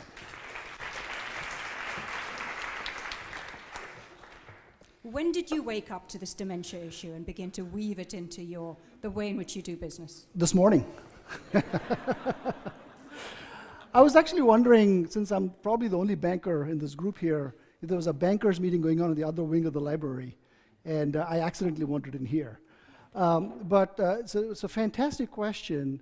We have at Bank of America, about 50 million customers who walk in and out of branches every day. It's about a sixth of the US population. So when we talk about the number of people with dementia in the video, we feel it in our customer base. So when we discuss what would people do in their later lives, and as a banker, we would say, how much money do you have in your bank balance? Right? That's the only question we would ask. So we said a few years ago, let's ask the clients what's on their minds when they turn 60 or 65. So you did a survey? We did a survey, we did focus groups, we did all good things a marketing person would do. And we learned, much to our surprise, that there were 7 different things that clients care about. And was finance top of the list? It was not on top of the list. You stole my quiz. But they talk about home, they talk about family, they talk about work, they talk about philanthropic giving, health, finance, etc. There were 7 of these. And we asked them to rank them in terms of what's important. So quiz. Which do you think our clients ranked number 1? By far. So I mentioned a few things. George says health. I also mentioned family, I mentioned work, I mentioned giving. Any other choices? So clearly not finance, sorry for giving the game away. Family. Those are all good. So the top 3 were family, finance, and health. But the top, by far, was health. And so we did a study called Health and Retirement. And so as a banker, it's a pretty uncomfortable place to be to have a health conversation with clients. But when we did the health and retirement study, we came up with something pretty surprising to us. The number 1 feared disabling condition in later life, our clients said to us, was Alzheimer's. And the fear of Alzheimer's as a disabling condition was greater than the sum of fears of every other disabling condition: cardiovascular, diabetes, cholesterol, et cetera, et cetera. So that woke us up. Our clients want to talk about this. So you just weren't expecting that? We were not expecting. We were not surprised by health, but we were surprised by Alzheimer's. And it was across all age groups.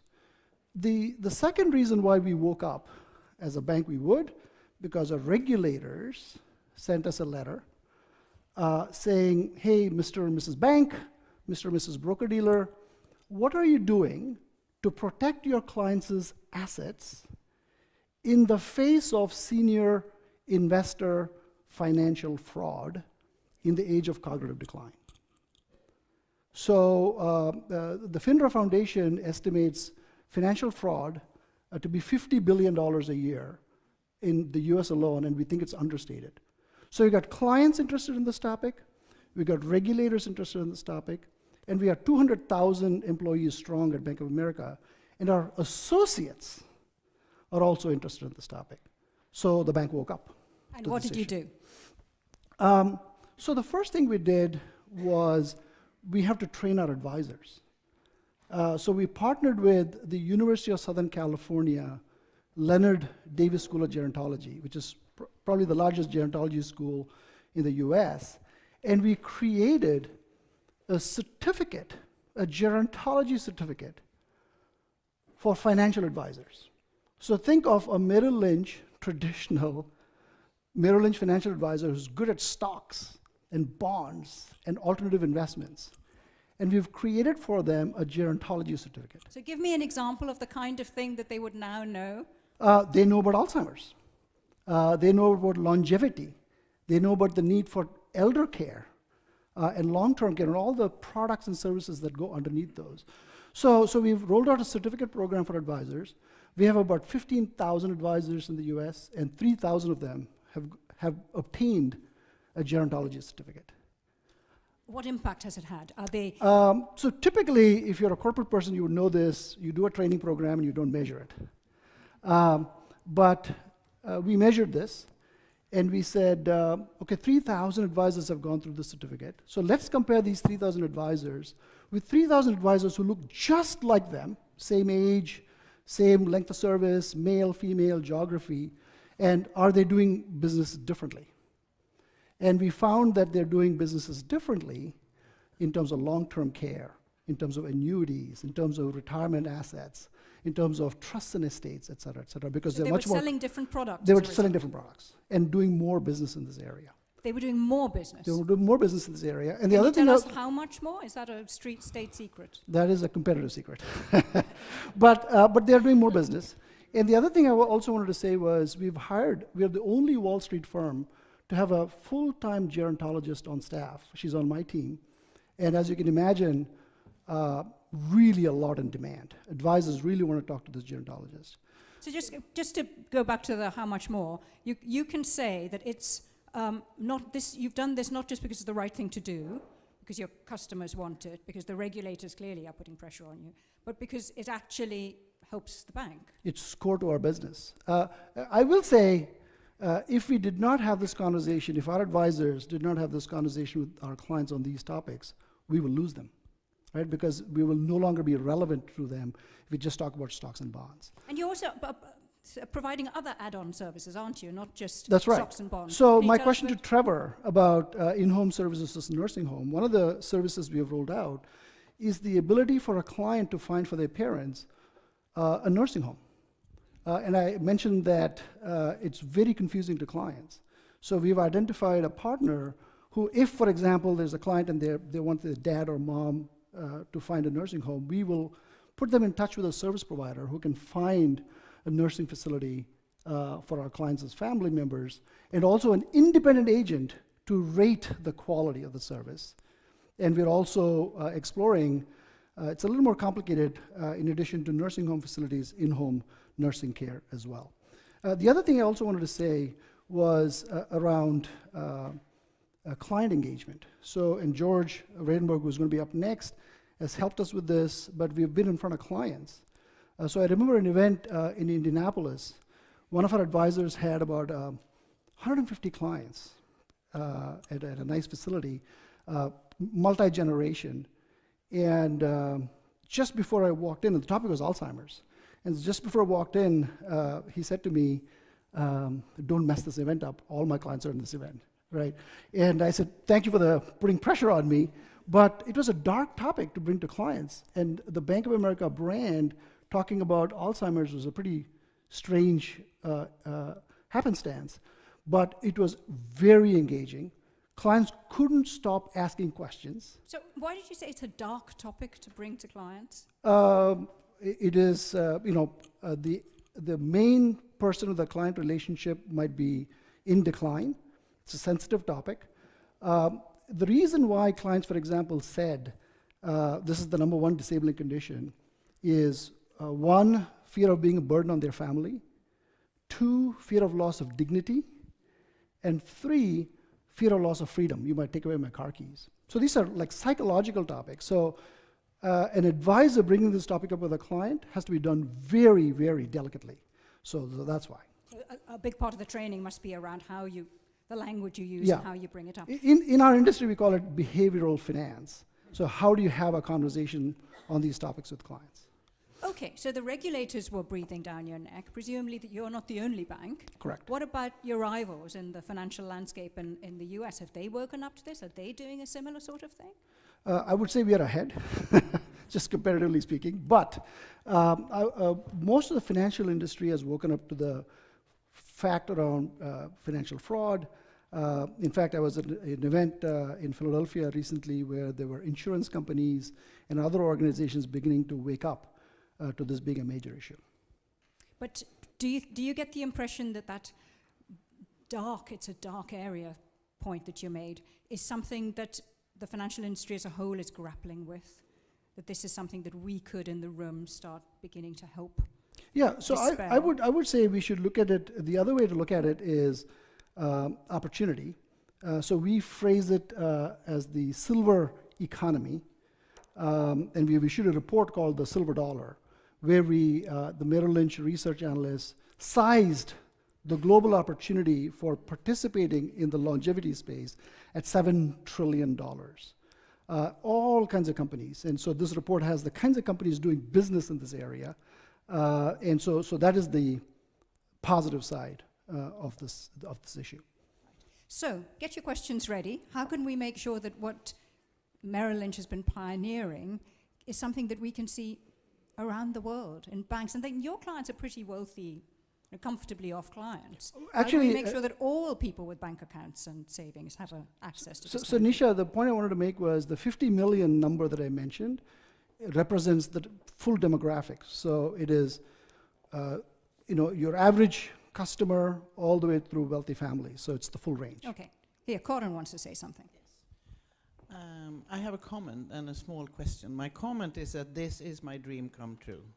I really wanted somebody to tell the finance sector that they need to be involved. So this is, for me, is fantastic. That was my comment. Thank you so much.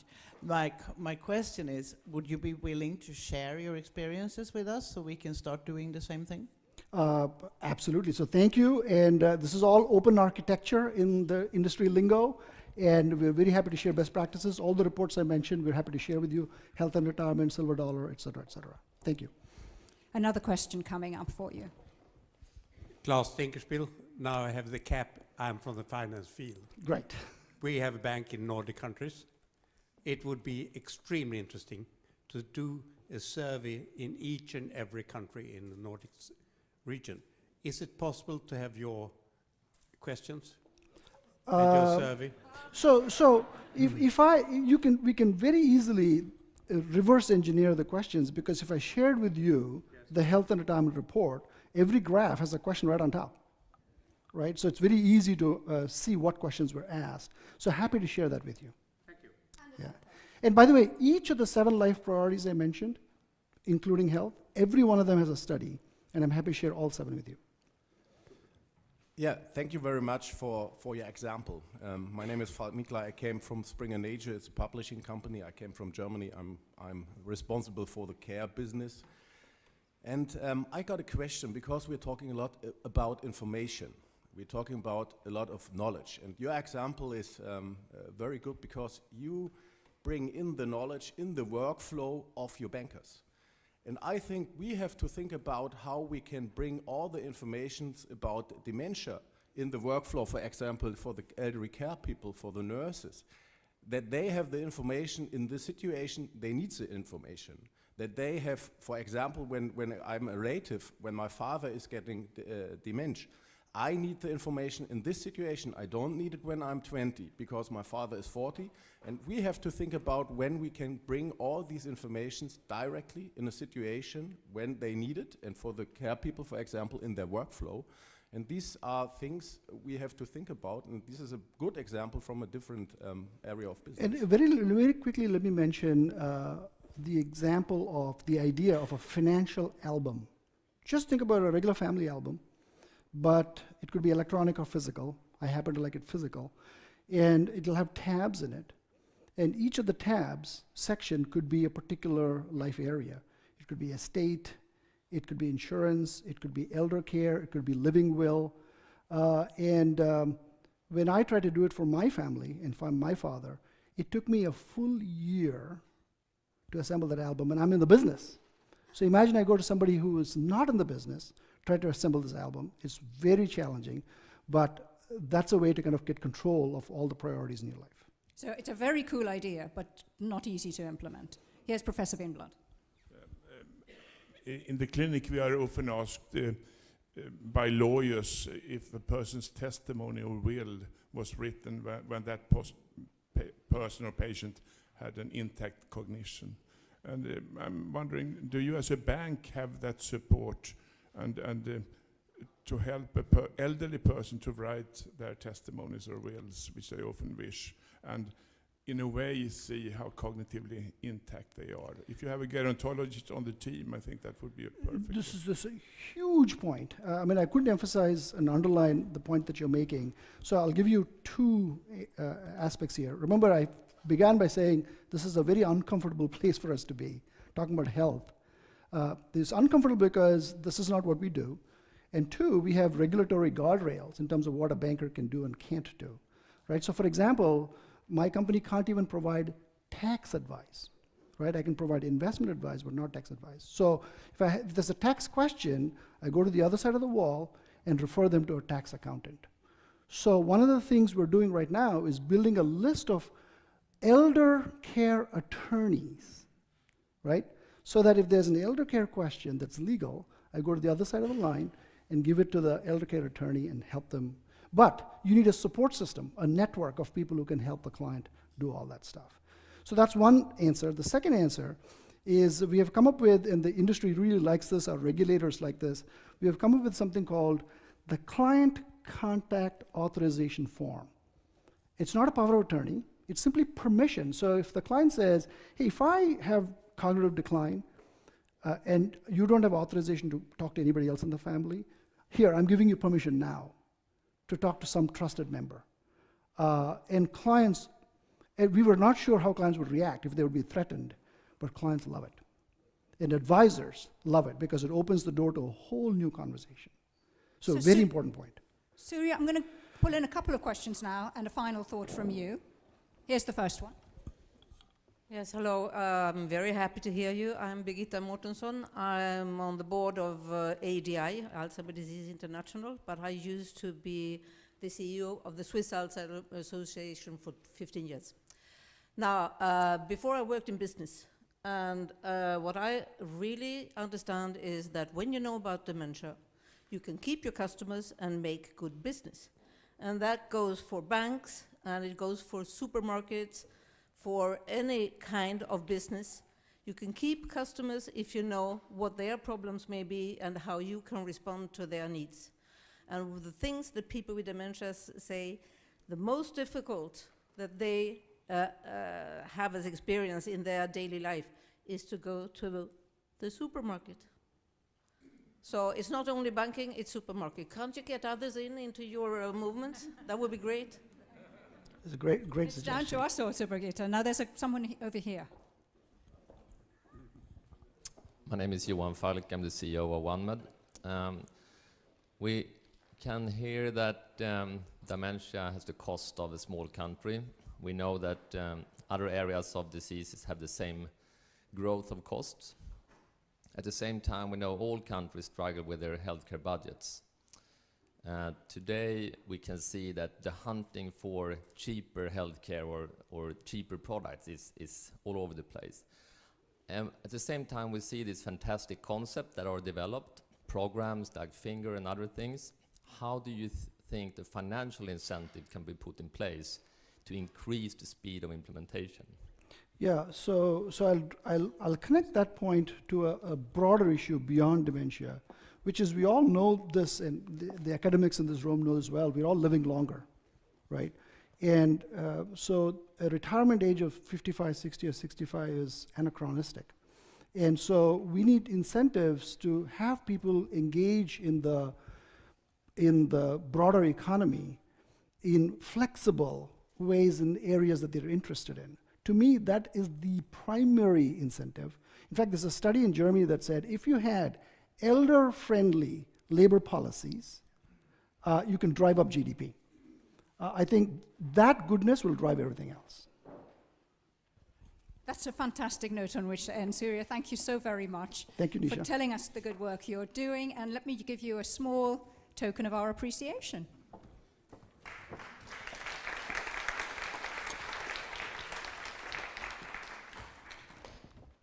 Now, our next speaker, honestly, we can say, is like a super advocate for this whole area.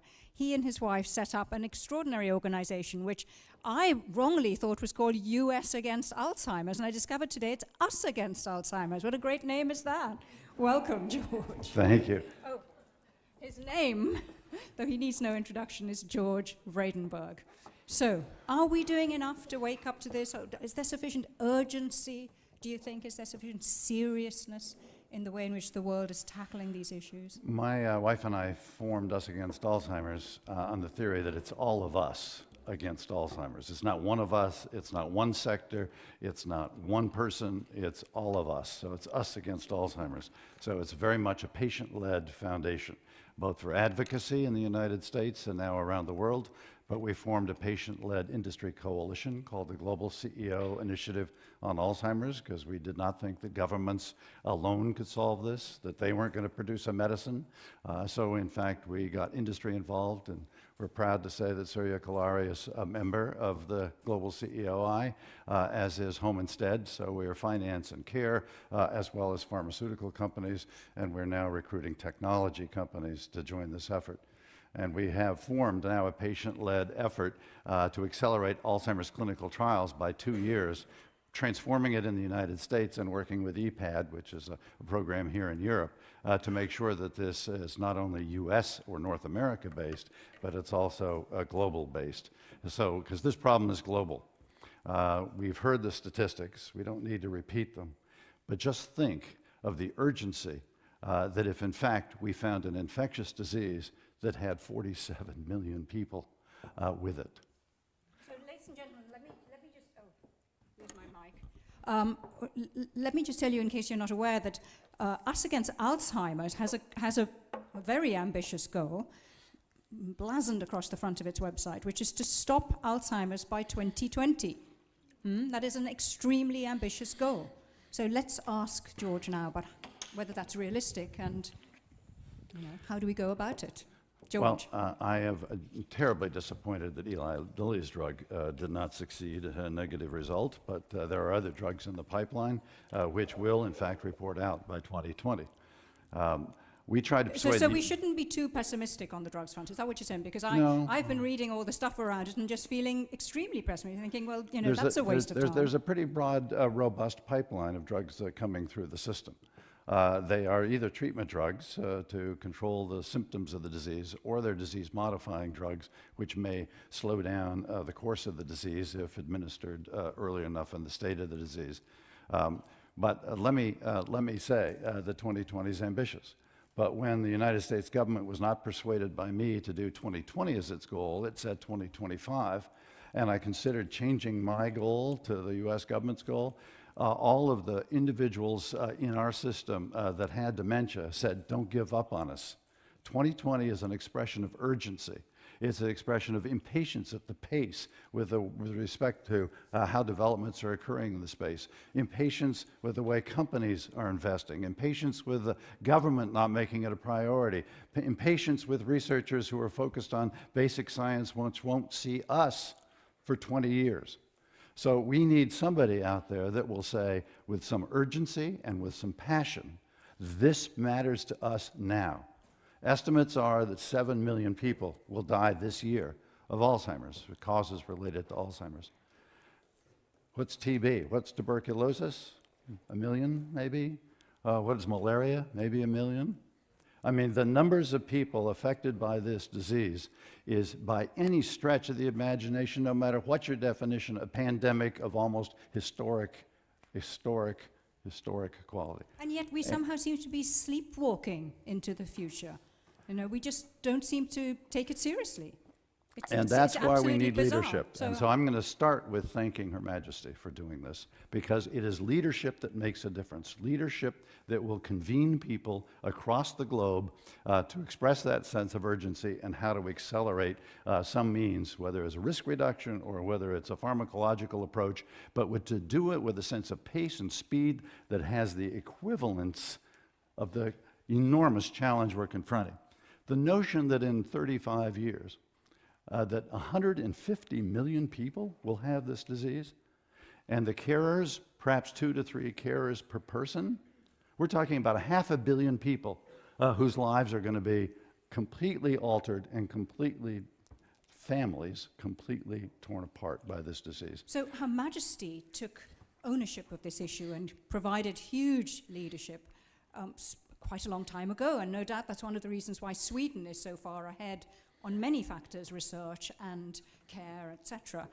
Who would you like else to get involved? Well, I want to also thank Geras Saxena, who's still here. He is. There he is. Because the World Health Organization and now the World Health Assembly next week have stepped up to the plate and provided a global leadership on this and a call to action. So Shaker, you have been there from the get-go. For the last several years, you and I have worked together, and I think that the World Health Organization really deserves a huge thank you from the community. Now, one question to Shaker. I'm not going to ask him to answer it. When is the WHO going to be able to talk to business? When are we going to be able to collaborate in a real open and structured fashion? You don't have to But put this is on. not fair. He must answer it, though. Is this a problem? That's Today. Thank you. But I will point out that the World Dementia Council now brings together persons from all over multiple spectrums, from pharmaceutical companies to technology companies to persons with dementia, to carers from Nigeria, researchers from Argentina, NGOs from India and Taiwan and Indonesia. So that particular body is bringing individuals together from around the world in multiple sectors, and associate members include multiple governments, including the Netherlands, and the World Health Organization and OECD. It is the one place right now that is able to, in its very fiber, bring all this together. We have actually catalyzed the formation of the Dementia Discovery Fund, which is the first venture capital fund aimed at investing in early-stage startup companies in this space. We are about to issue a statement on care standards around the world, so that, in fact, we begin to call attention to what we think are the 5 major sort of agenda items on the list: finance and open science, risk reduction, care, and research? Whatever. So there's probably top of the list, it's another, of course, it's another research. senior moment. So we, drug development. So the whole process of drug development. So the industry coalition here, together with our finance and care partners, have identified a whole set of problems, a strategy for getting from here to 2025. Increased finance from governments as well as from the private sector, venture capital. Second is faster clinical trials, getting medicines through the pipeline faster. A clear regulatory set of standards. Mia mentioned earlier that we now know this disease starts 20 to 30 years before symptoms appear. That means that if we can get a medicine to those people who are at risk for dementia with the biological signs of the disease before they show symptoms and modify the course of the disease, we can manage it, much like we can be HIV positive and not be full-blown AIDS. But the regulatory standards require that a drug be shown to improve both cognitive and functional status. Well, if in fact you're introducing a medicine to prevent functional impairment, how are you going to prove that you in fact have improved the function of So one thing individuals? behind a lot of these points that you're mentioning seems to be advocacy, lobbying, trying to make sure that the resources are boosted. We have an annual meeting in Lausanne every year in which we bring all of the regulators and the payers together. I don't think it is a lobbying, and it's not an advocacy. It is, fact is, it's us against Alzheimer's. They see the problem too. They want to pay for these drugs, but they can't figure out what the payment model. They can't figure out the payment model. They can't. The governments can't yet figure out what the payment model ought to be for a drug that you may have to give to millions and millions and millions of people, and you don't see the benefit for years and years and years. So that's a different model for how it is the government's going to pay for these drugs. And of course, the payment systems for drugs do not take account of the full societal costs of this disease, whether it's family costs, whether it's healthcare system costs, whether it is in fact productivity costs of all these women who are pulling out of the mid-career out of the workforce and then trying to get back in. There's lots of productivity costs. The payer models do not take account of those, so we may be underpaying for what a result is. So let's get some questions now to George Bradenberg. Clearly, Us Against Alzheimer's has done a huge amount of work on this kind of social modeling, rethinking the way in which we think about financial models, social models, which is an extra element of research that we can bring to this whole area. And he's a champion advocate, that he shies away from that tag. What can we learn from him? Who would like to take the mic from me in the first instance? And while you're thinking of your questions for George, can I also throw in a question which occurred to me, to everyone in the room, which is around this leadership point that you've been talking about and Her Majesty so exemplifies, and that is, how do you get people involved who are not in this room and never think about dementia issues, pop stars and Richard Branson type of business leaders, people who have very high profiles and huge amounts of followers on social media. Do you think that's important, or is that just me because I'm a journalist? Is that why I'm thinking like that? So some questions for you to consider. Yes, let's have a question from the back. Maria Eriksdotter from Karolinska Institutet. I was just wondering, what do you think about education? Isn't that very important to educate our staff, but also maybe, you know, education for health professional, for the health professions, or early education for people of dementia? And are you working on that too, or, you know, would you think about extra funding? Well, there's no question that the more we know, the better we're going to be, and who you educate at what in terms of priorities and resources is very important.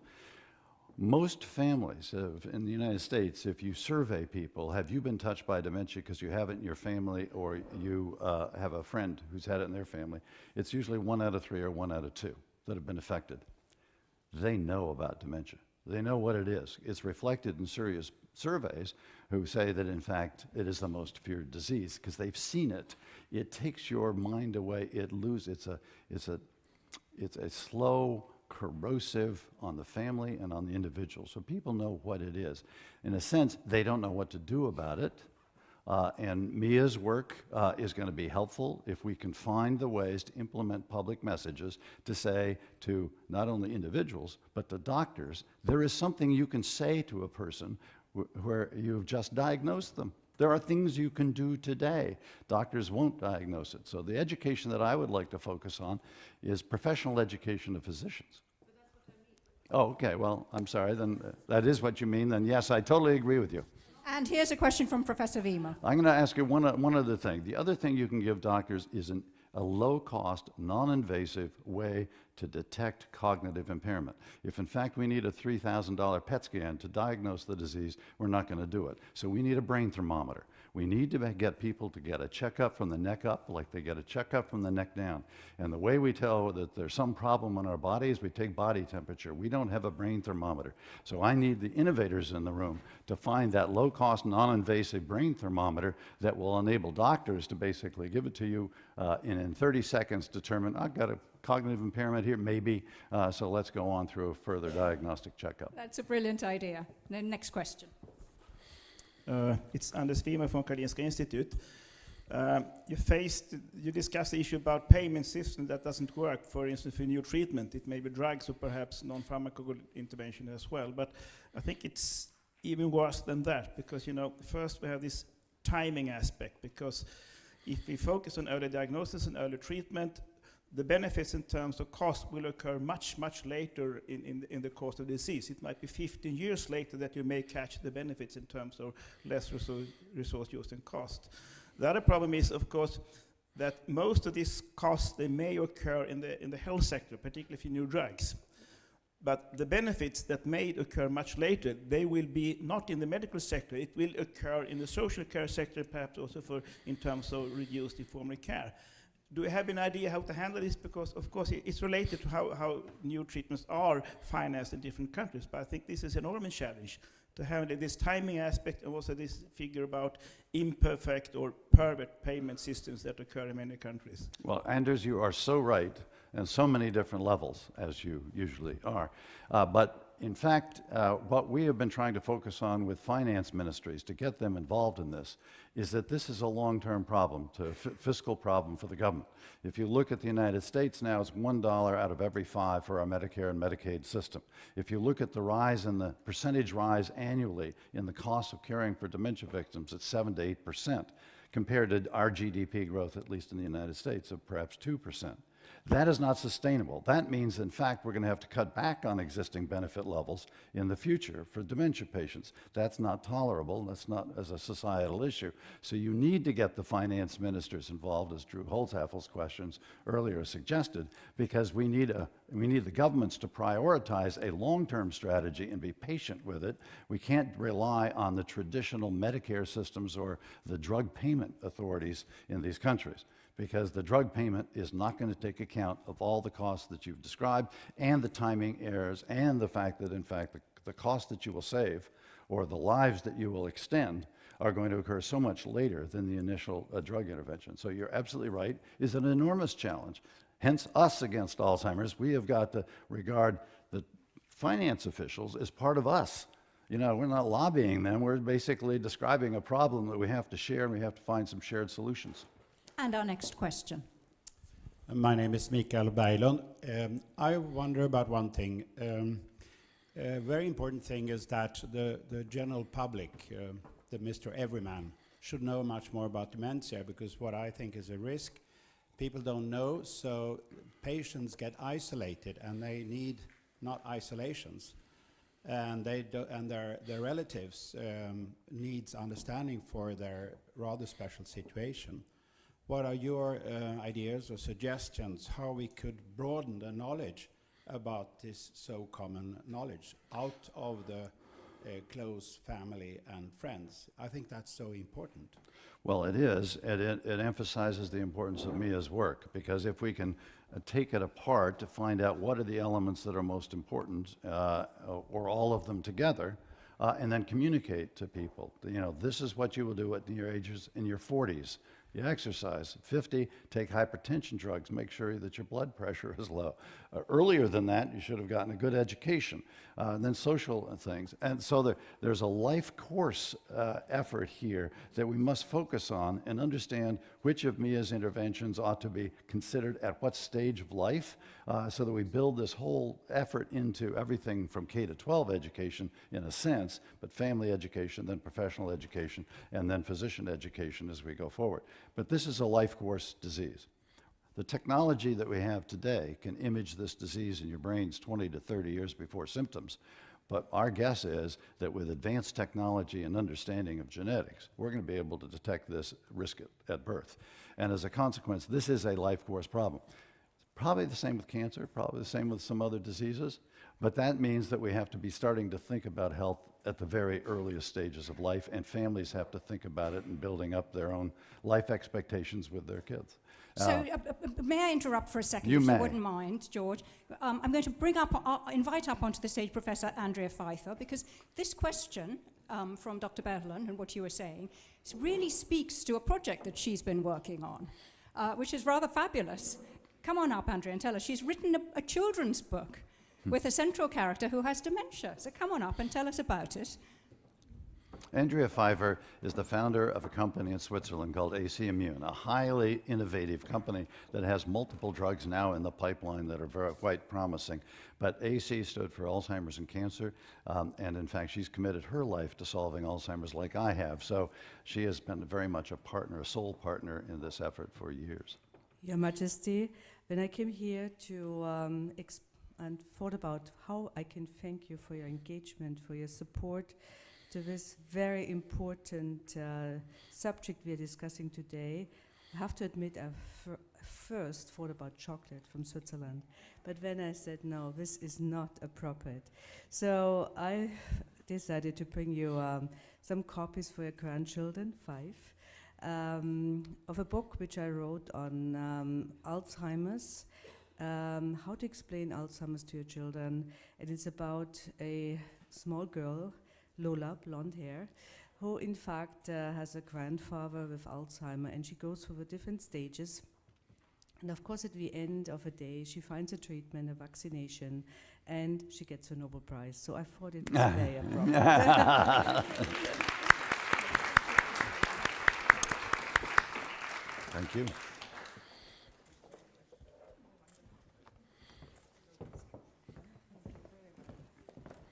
Thank you so much, Professor Andrea, and thank you so much, George Vredenberg. I should have known that he would know her anyway, because he seems to know everybody. And may I give you this, George? Thank you. So this brings us to a rather special time. We're going to have a little awards ceremony, ladies and gentlemen, which may or may not be in your running order for the day. Let me introduce you to the Alzheimer Fonden, those of you who aren't aware of it. It's a major research-giving, grant-giving organization in order to promote research in Alzheimer's. And one of its recent recipients was, of course, none other than Professor Mia, I think perhaps only last year. And this is the time for the 2017 awards.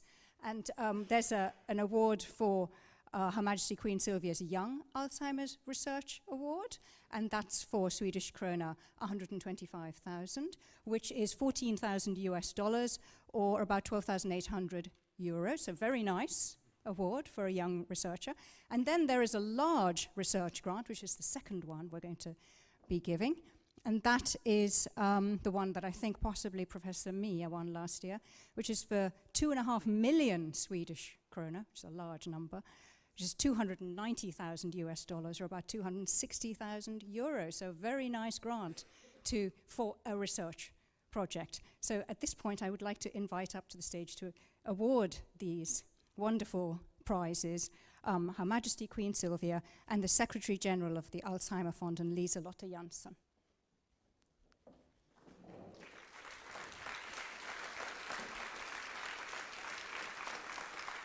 This one first? This one.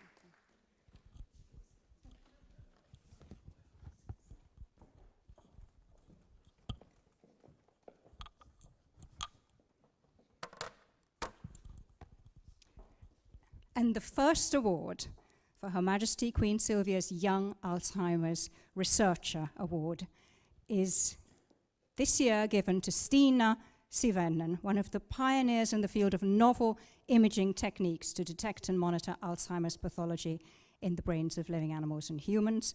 Her research is focused on how to get amyloid ligands across the blood-brain barrier, and she has had very promising results.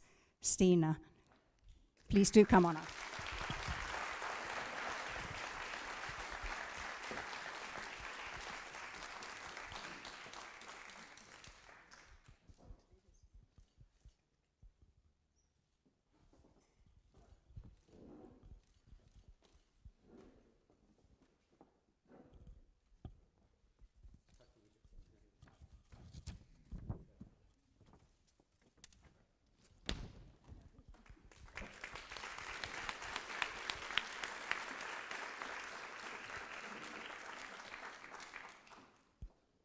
And the second award, the big prize for the large research grant from the Alzheimer Fonden, goes to Oskar Hansen, a senior consultant in neurology at the Memory Clinic at Skåne University Hospital and professor at Lund University. He spent the last 10 years doing internationally recognized and outstanding clinical and translational research, sorry if I've got that wrong, Oskar, focusing on the very earliest phases of Alzheimer's and Parkinson's diseases.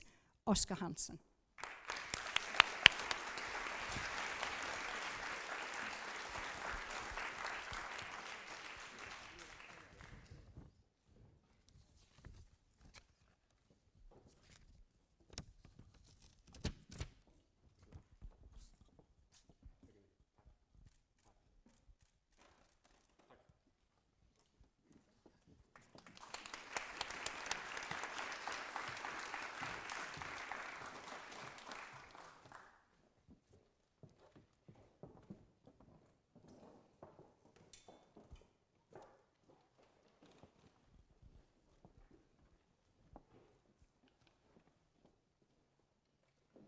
Thank you so much, Your Majesty. It's great to be able to use this Dementia Forum X meeting to make the awards this year.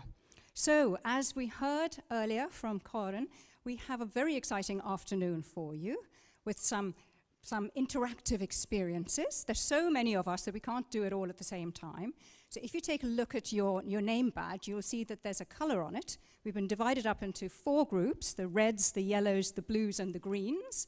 And we will be circulating through the extraordinarily beautiful Prince Bertil apartments, which are 2 floors up, to discover some positive experiences, some of which linked to the first Dementia Forum. So you have a real treat ahead of you this afternoon, ladies and gentlemen. Before that, though, let me invite you to join in a pleasant lunch. And that is another beautiful space, the Queen Lovisa Ulrika Dining Hall, which is through that way and then up 1 set of stairs, and we hope you'll have a very nice, enjoyable, relaxing, networking lunch. And I'm pleased to say that Her Majesty will be joining us. See you in about an hour. Thank you. Your Majesty, Your Royal Highness, Ministers, Excellencies, ladies and gentlemen, let me introduce you to another big device that we have here at Dementia Forum X, and that is the big picture dialogue. What is that, I hear you saying? Well, it's a bit different from the usual panel discussion, because the questions are not coming from me, the questions are not coming from you even, ladies and gentlemen, they're coming from all around the world. And we're going to put them to our eminent panelists. Let me introduce you to them. Standing on the far side of me is Yves Jeannette, the chairperson of the World Dementia Council. We were hearing so much about it this morning. Next to him is Emily Holzhausen, OBE, who's come from the UK, Director of Policy and Public Affairs for Carers UK. Then we have Mark Wortman, CEO of Alzheimer's Disease International, and he spoke too this morning, and Sarah Lenz-Locke, who needs no introduction, from the AARP. Welcome to you all. Shall we start with the first question? Well, the first question comes from Australia, and it's from Jane Verity from Dementia Care. And we're going to see it on our screens in front of us. So let's hear from Jane Verity. My name is Jane Verity. I'm the founder and CEO of Dementia Care Australia. And my question to you is, let's move out into the future, into the year 2025. What changes will we see from the work that your organization is doing today? Okay, and I'm going to put that question to Sarah Lenz-Locke, I think, to get us going. How is your organization going to be making a difference? One of the things I think that our organization needs to do, just for those who may not be familiar with AARP, we're in the United States, we're 35 million members strong, people 50 plus. And I think that we have to make sure that people understand that dementia is not part of normal aging. I think there's a lot of confusion about what dementia is. And so to the role that we can play to make sure that people understand normal cognitive aging involves some decline, some improvements over time, but that dementia itself is not something that should just be expected in aging. The other thing, as you may know, the AARP, along with Age UK in Great Britain, is working on something called the Global Council on Brain Health. And the idea is to let ordinary people know what they can do in their lifestyles that we've heard so much about earlier today, how they can modify their own lives, what are the practical recommendations that they can implement so that they can reduce their risks for cognitive decline. And there are several members of the Global Council with me here. Yves Jeannette and Mia Kivopelto are two participants. But if we can empower individuals to know there are things that you can do, it's not a death sentence when you age or even get the diagnosis for dementia, that you can do to improve your lives and those of your loved ones. So I'm hoping, in answer to her question, by 2025, we've revolutionized the way people think about this issue. Thank you. Emily Holzhausen. So, Carers UK, what difference are you going to make? Well, for those of you who don't know us, we're an organisation that support families and friends who care unpaid. And by 2025, we will be increasing recognition of the role of family carers, including looking at the economic value and benefit that they bring to society, particularly with dementia. It's very important that contribution is not forgotten. We'll be equipping families with the information and advice that they need. We'll be particularly looking at technology and how it can help families in their daily lives. We'll still be telling them many, many stories. And all of you who experience dementia in your personal lives know how important it is that we hear those stories, and that shapes what we do. And finally, the other important thing is continuing a parallel dialogue here today, in that there's a growing global movement of carers. And Her Majesty, we were very delighted 2 years ago when you opened the conference, the International Carers Conference in, forgive my Swedish, Göteborg, Gothenburg, That was a great honour, and the first time that a conference across the globe had been held outside of an English-speaking country. So we hope that in 2025 that movement will be bigger and stronger and supporting the work of people that work on dementia. Fantastic, and we hope so too. So, Mark Wortmann, 2025. Yeah, What's your it's a vision? very good question, actually. I hope that the whole world understands dementia by 2025, that people know that it's a disease of the brain, that you don't have to be ashamed of it, that you can talk about it, that there's lots of things we can do, like Sarah just said.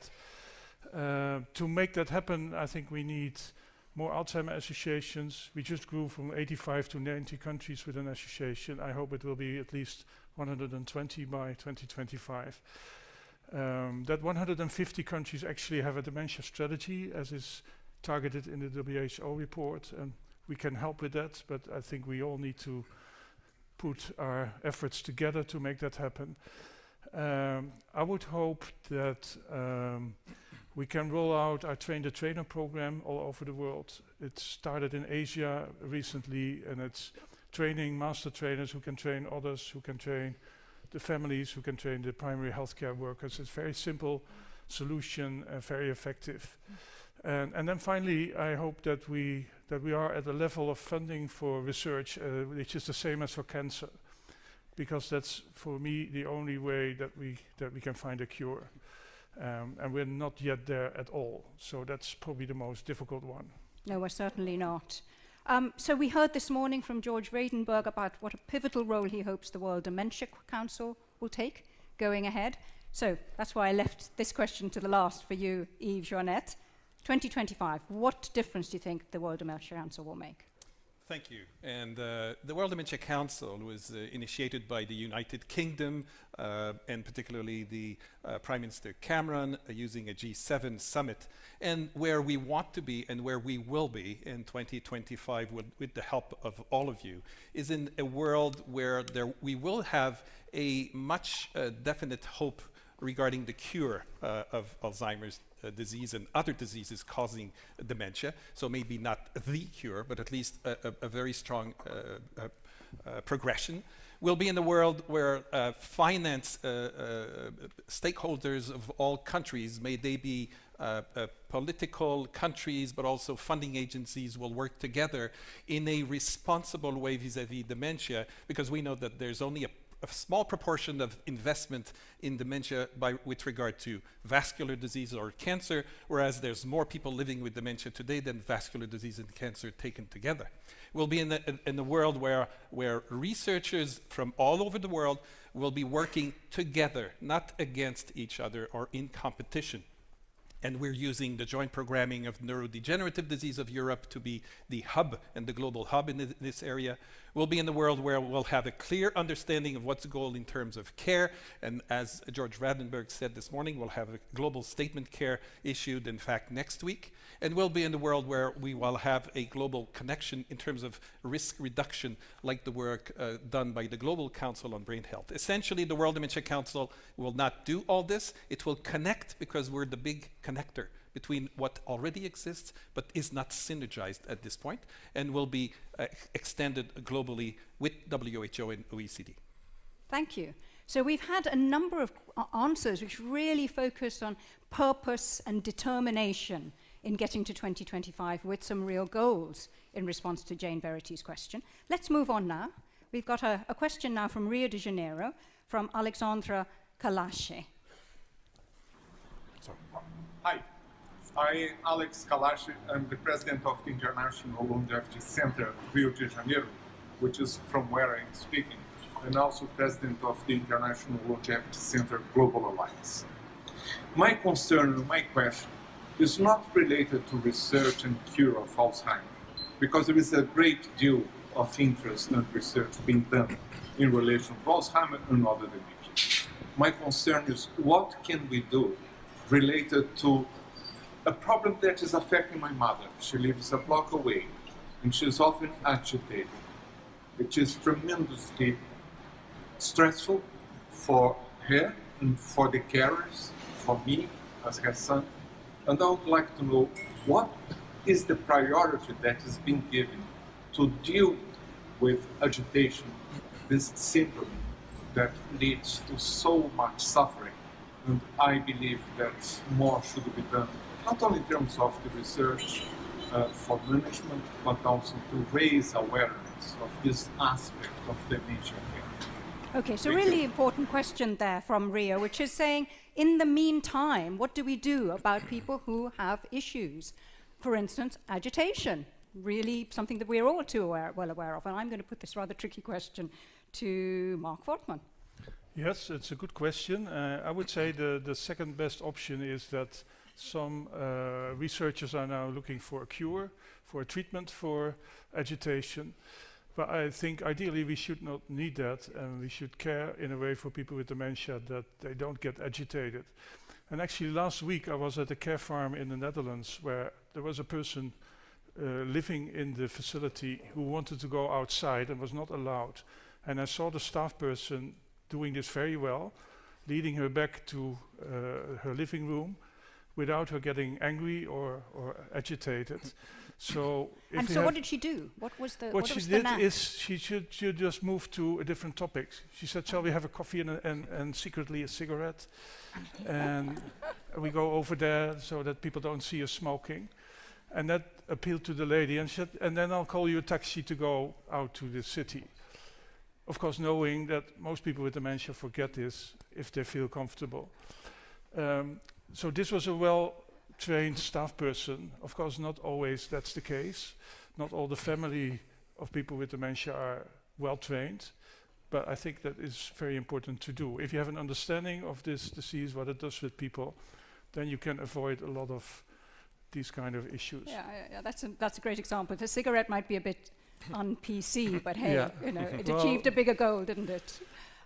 Would you like to just chip in there, Yves? Yes, because I think we have hope in the evolution of our understanding of the brain. And the understanding of the brain brings us with emotional neuroscience closer to understanding the basis of emotions and to remind ourselves that essentially those diseases causing dementia affects the encyclopedic brain, the cognitive brain, but not the emotional brain. And so the more you use entries of emotion, which uses the emotion of the person, the more reassuring you are. So, for instance, a recent study showing that during the bath of the bathing period of individual, which is particularly there's lots of agitation. If you put music which was significant for that person, well, then it changes completely everything. It's better for the patient. It's also better for the health worker who's helping that person as well. Lovely. So it puts a whole other spin on the phrase mood music, huh? Yep. So let's move on now. Our next question is from Singapore, and here's a young student called Ben Sim. Hello from sunny Singapore. So my question for you guys is, how will the role of dementia caregivers change over the next few years, and what are the challenges that they face? Thank you. Okay, what are the challenges faced by caregivers? I think the best person to answer that would be Emily Holzhausen, of course. Thank you. That's a huge question, isn't it? I think over the next few years, I think we're going to see an increase in the number of family members who are providing care unpaid. So the challenge really for us there is to make sure that we have the support systems to meet people halfway. We will see an increase in the number of people trying to juggle work and care. And if you look in the UK, for example, around 50,000 people have had to give up work to care for somebody with dementia. The loss to a company or a business is approximately 2/3 of their salary. So this has an economic impact, not just for the individual, but also for business and the wider economy too. And we were all, across the globe, we're all more mobile now. We don't necessarily live as close to our original family units.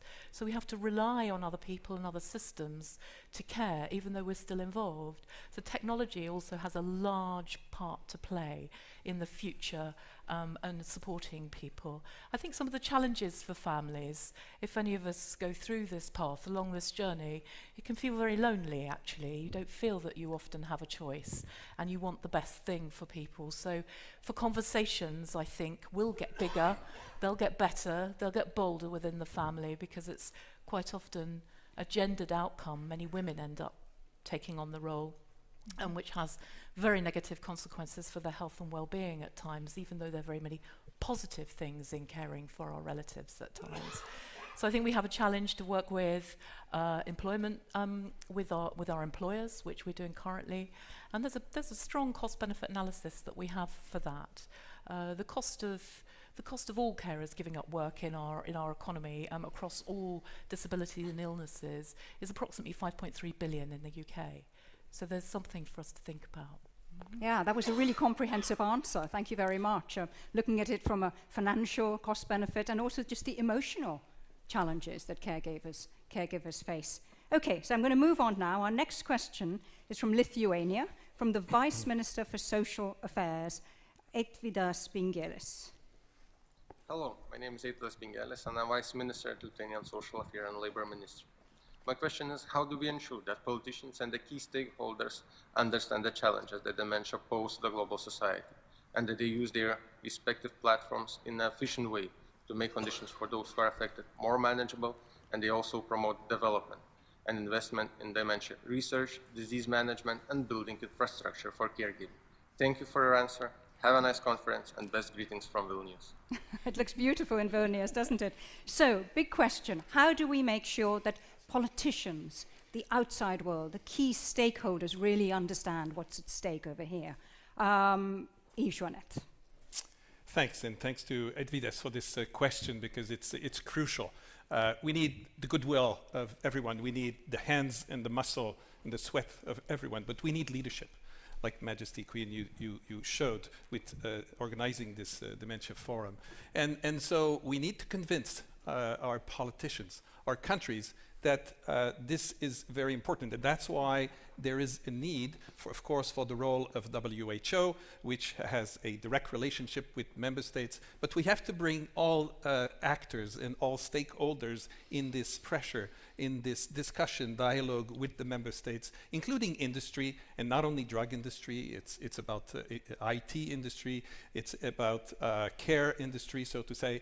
And this is why we need tables of discussion, such as the World Dementia Council. Now, the goal is relatively easy to achieve once you can have this dialogue, because I don't know any politician and leaders who has not lived himself, herself, the challenge of knowing someone with dementia, or even having affected, remotely by dementia. I live in Canada.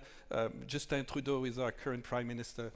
It is of public knowledge that his father, Pierre Elliott Trudeau, ended his life with a beginning of a dementia, and they had to discuss this. So Justin Trudeau, a young leader, was already very young, sensitized to this. And we have to use this, and it's the same for, I think, every leaders. So we have to bring those leaders, because these leaders have to show the way where to put priorities in the funding agency, in the public health actions, and so on.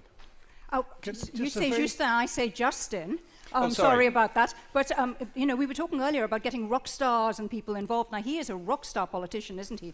So you've got to get him involved and bring him here in 2 years' time when you have your next Dementia Forum X. I'll ask the help of... There's one thing missing, I think. Okay, go on, quickly. There's one thing missing. We need to bring in the voice of the consumers. Yes. So the people who have the disease, their families, they need to speak out towards their politicians.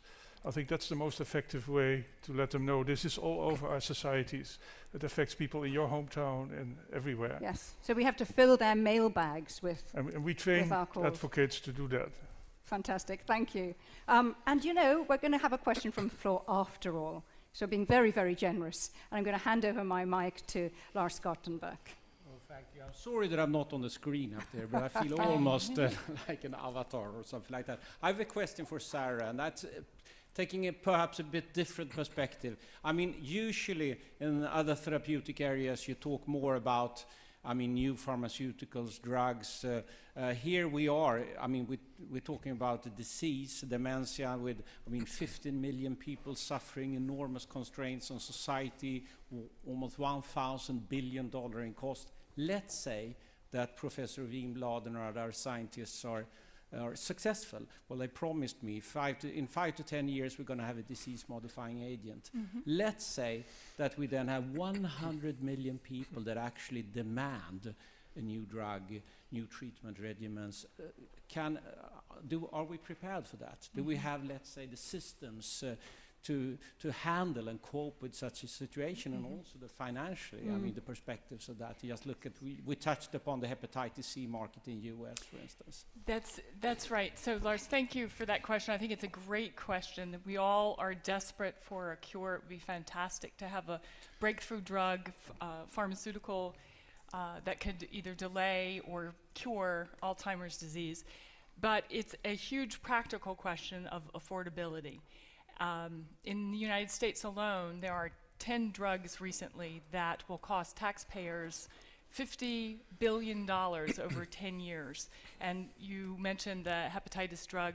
When its regimen was $84,000 for one treatment, how can systems afford that over the long term?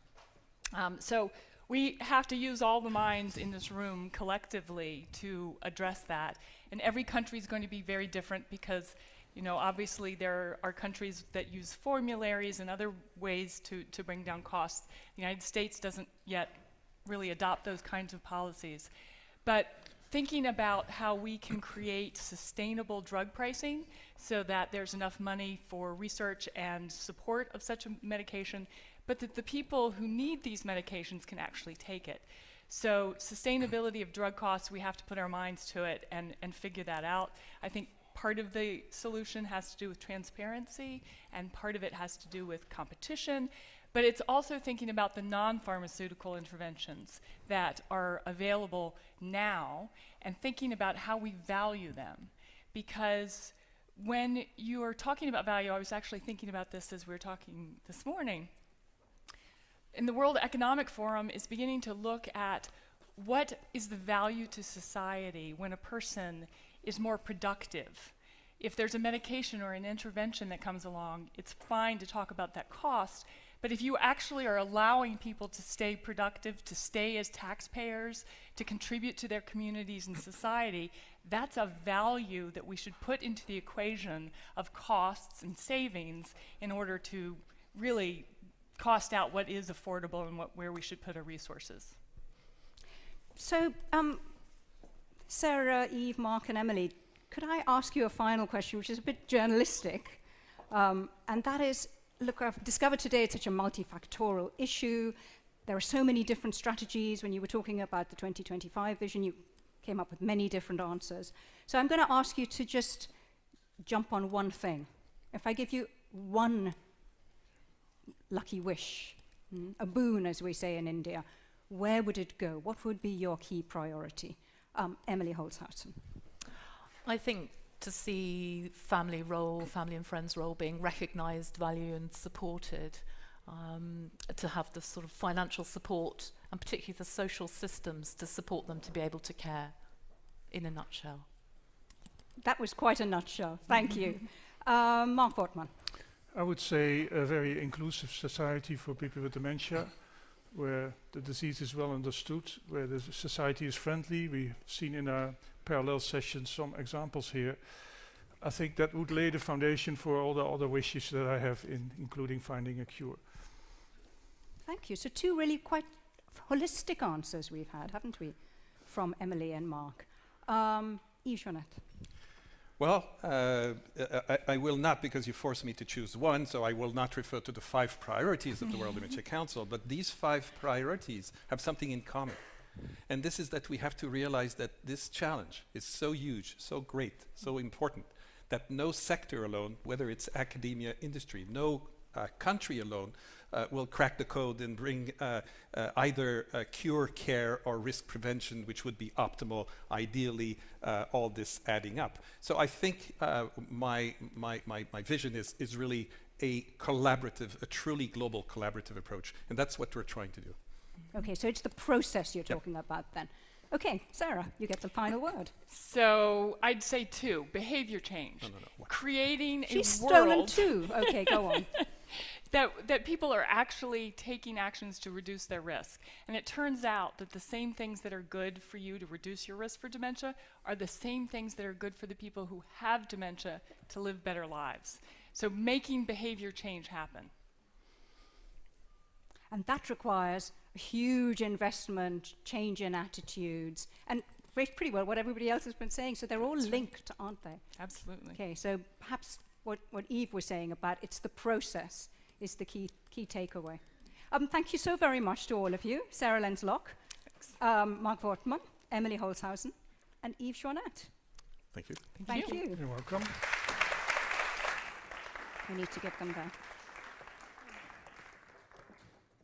And before you leave, may I give you your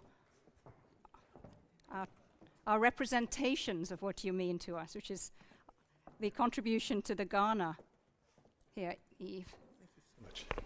It's the Alzheimer's and Related Disorders Association of Ghana, which is benefiting, rather than you, but you can get a nice glow of satisfaction. They need it more than we. That's Sarah's. A very small association. Thank you so much. And Emily. Thank you very much.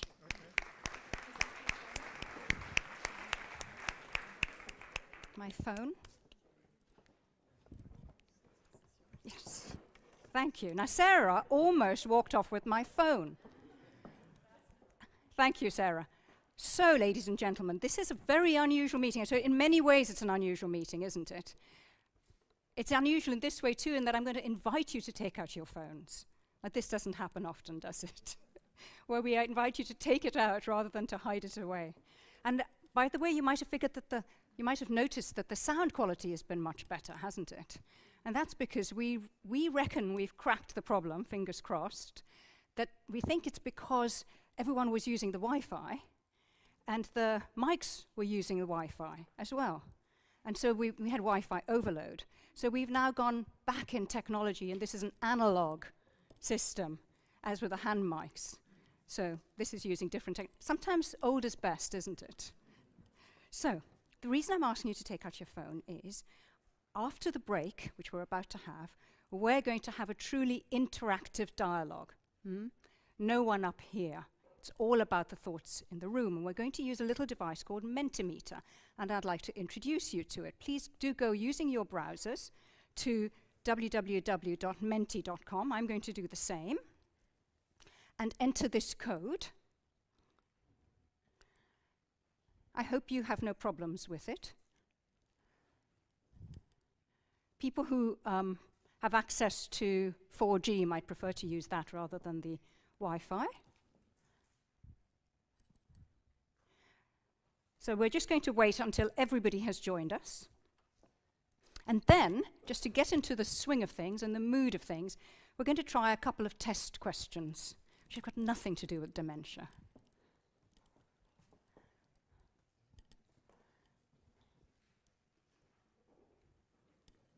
Let's start with the test. Are we ready?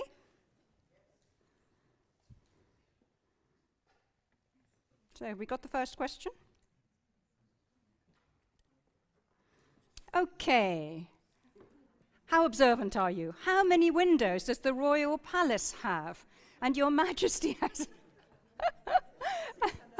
No, please. Of course, some people in the room have an advantage in answering this question. But have a go. Is it 586, 734, or 972?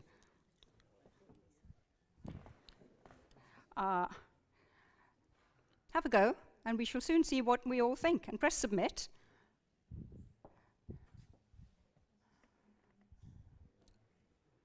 Wow.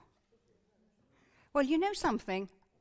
You are all extremely bright and clever and have no issues with cognitive function, because the vast majority of people in this room, almost 60%, had the right answer. Just 972 windows in the Royal Palace. Are you ready for another test question? Okay, this is slightly more difficult. How many books are there in this amazing library, the Bernadotte Library? And this time, you can decide. We're not going to hint. You just have a go. Have a go. I promise you, none of the questions this afternoon later will be as difficult as this one.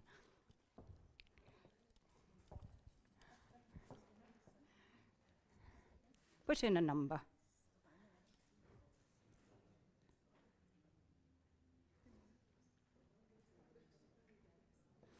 And when you're ready, press hit done, and then submit.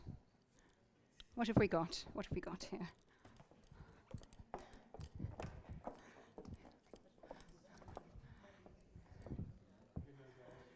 Okay, they're all over the place. There's one person who's got the right answer, actually, in there, astonishingly. A huge universe of answers over there. So, ladies and gentlemen, who is the person who put 120,000 up? Well done. You are the winner. Please tell us who you are. We've heard a lot about how good the Dutch are at things, and this is from one from the Dutch ministry. 120,000 books, so they're not all in this room right now. As I said, none of the questions this afternoon will be anywhere near as difficult as that. So I'm glad you understand how the Mentimeter system works. If you had any trouble with it, please do stay behind in the room, and we're going to help you. Okay, so we've got an army of helpers to come and help anybody who may have had trouble with the Mentimeter. Otherwise, do please take a short break of about 10-15 minutes for some refreshments. And I'm hoping that after the break, we will be joined by none other than Her Majesty Queen Sofia of Spain. See you very soon.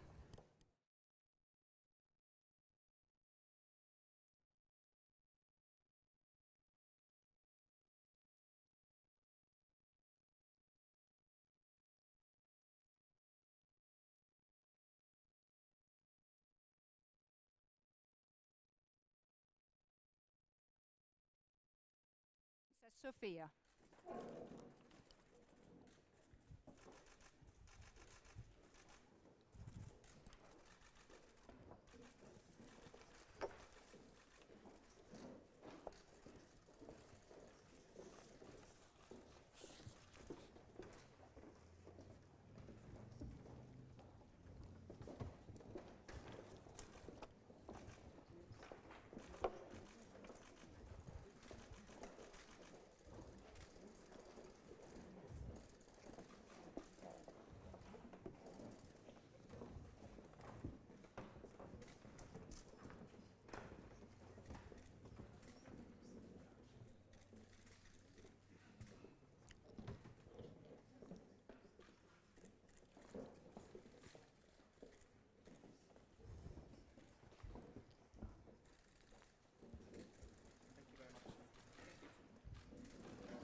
Your Majesties, Your Royal Highness, Minister, Excellencies, ladies and gentlemen, we conclude our Dementia Forum X in the next session.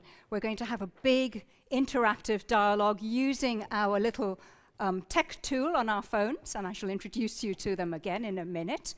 And then we have a keynote speech from our hostess, Her Majesty Queen Sylvia. So, are we ready to share ideas, throw them in, and to back them up when I bring the mic to you? Let's start playing the Mentimeter game.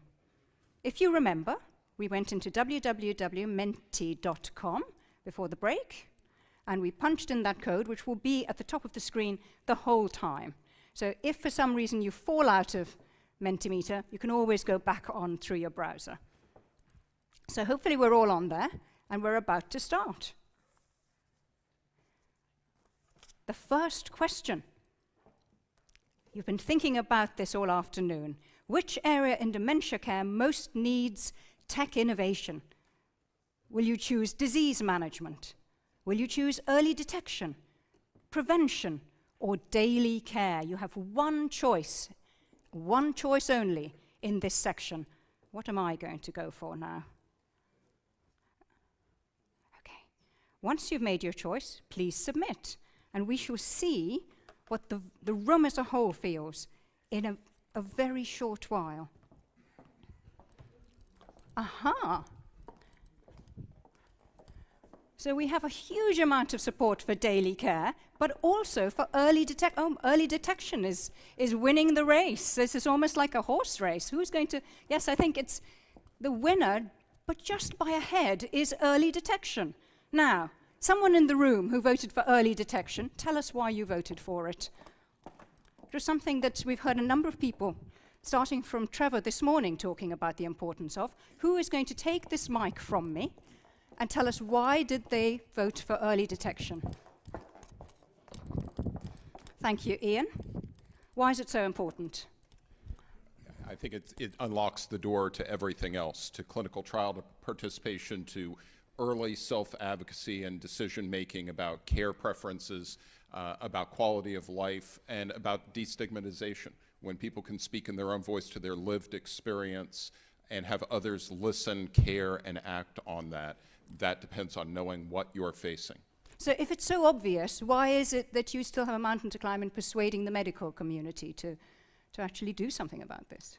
Well, I think there's a clear bias toward prescription, and at this point, the prescription is for quality of life interventions, which most medical practices are not trained to engage. I think we also do a disservice to physicians in placing blame rather than offering support. The emotional toll on physicians of having to give this diagnosis when they are not capable, they are not empowered to give a solution, which is what they have been, for the most part, trained to do, is an enormous professional and personal and psychological burden on them. So they need our support to be able to do better in offering competent, timely, accurate, and actionable diagnosis. That's a really interesting point. We've been talking so much about the emotional toll of dementia today on carers, on people with dementia. Well, we heard from Surya Kaluri about how difficult it is for their financial advisors, and now Ian Kramer is telling us, don't forget that the general practitioners themselves have to deal with their own emotional toll in delivering a very difficult diagnosis. Does anyone else want to throw their voice into this conversation about why early detection is so important? I think that Yves Joannette does. Thank you. I voted early detection, but I think I would have preferred very, very, very early detection. Because in fact, let us be all reminded, as we heard today, that the disease is in the brain for 20, 25, and maybe plus years before any clinical signs. So if we want to have a solution, we'll have to address that period. And this is what research is doing with clinicians currently, looking at this period. So this is a massive paradigm shift we're talking about then, ladies and gentlemen. Are we ready for the next question? So the room voted for early detection. Let's go for the next question. And that is, how will you personally, every one of you in the room, in your organization, promote a more innovative climate? And we're giving you 4 choices. You can vote for more than one this time. Spread good examples, provide financing, a test bed for new products and services, so innovation, and education on entrepreneurship in healthcare settings. Which will you choose? Of course, there may be other things, but we're giving you 4, a choice of 4. What are you going to go for?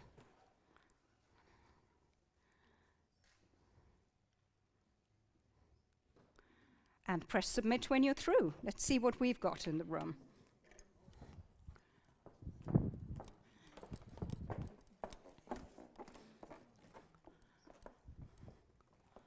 Oh, that's interesting. Spread good examples. Such a simple measure, which is really about you yourself being the paragon of virtue. You yourself being the person who is the agent for change. Who would like to talk more on that? Can someone volunteer a good example that they are prepared to spread?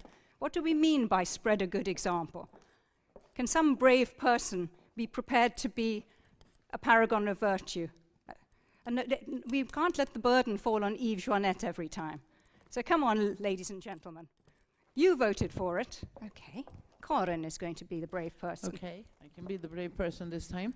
No, but this is a little bit what we are aiming for with this Dementia Forum as well. We would like to spread good examples, and I will come back yet again to Bank of America, from this morning, who was a fantastic good example of what you could do within the financial sector.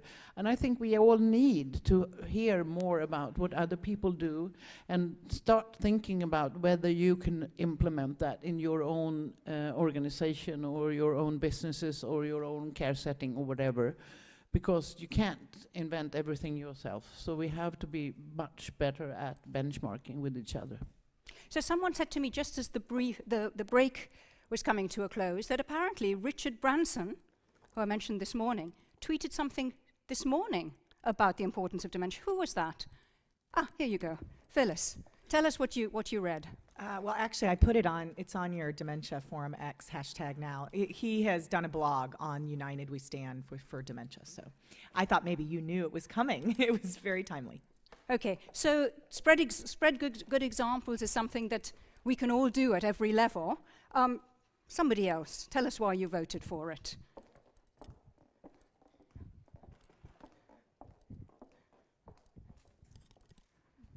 Please.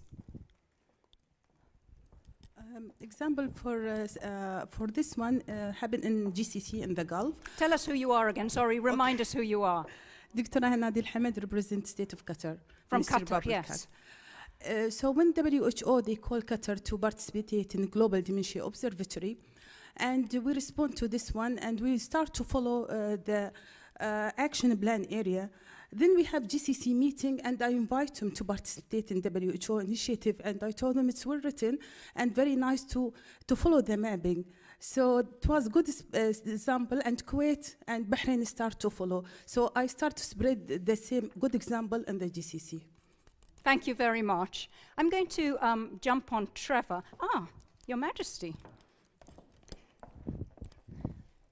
Please. Yes, to talk about good examples. For some years ago, we visited Holland, and we visited a village for people with dementia, which was wonderful.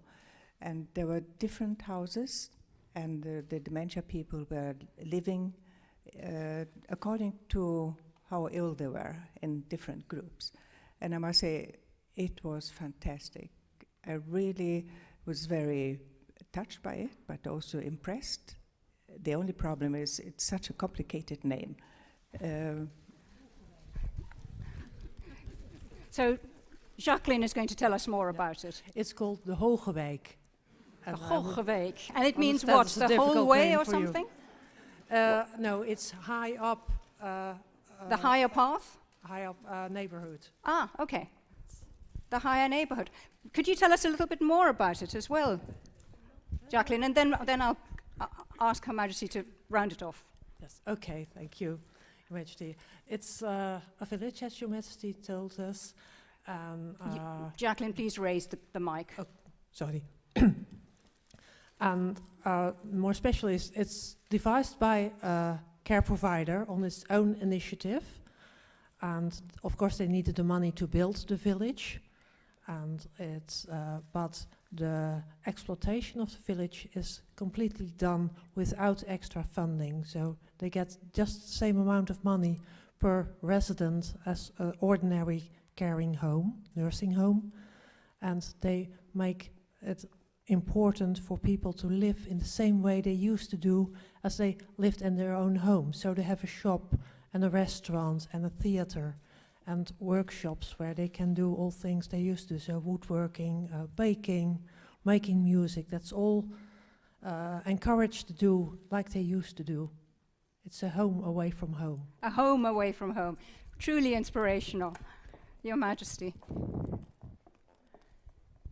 Yes, it was really wonderful because everything is safe. They have a lake, but the lake is safe. They can go with their rollator everywhere.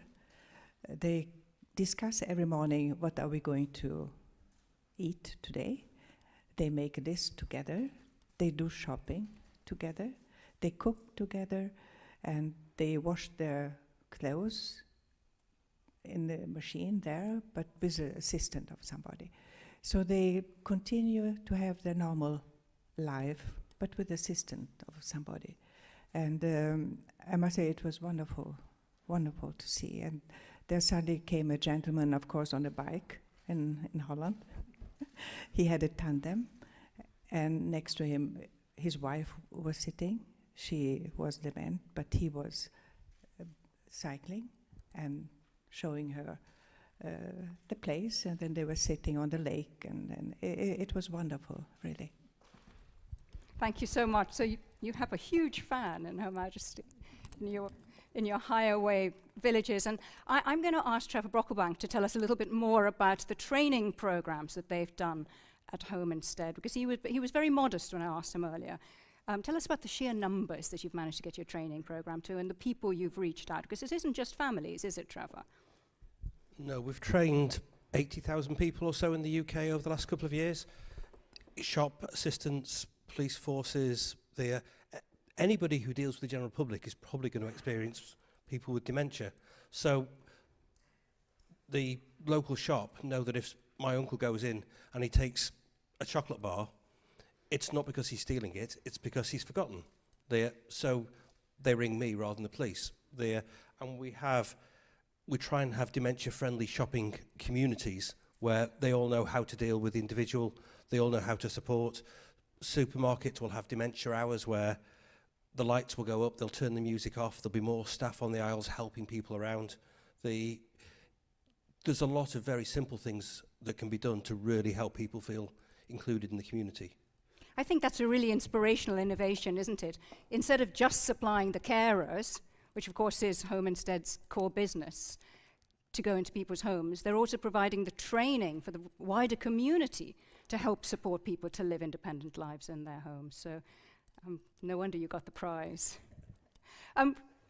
Anyone else want to say something at this point? Well, let's move on to our next Mentimeter question. How can the private sector incorporate dementia awareness in its core business? And I think this was a question that Surya Kalluri raised when he was talking earlier. How do we make sure that dementia awareness really runs through private sector businesses, through organizations, through their very DNA? And you know, we've given you a free choice to write whatever you like in this section. So let's come up with some bold ideas. In a Twitter style, you have 140 characters. What do you think we could write? Caregiver education is up there. Staff training is up there. Think big and bold thoughts, ladies and gentlemen. Private sector.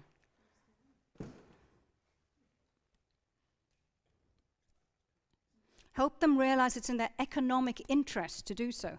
Staff training is coming up again and again.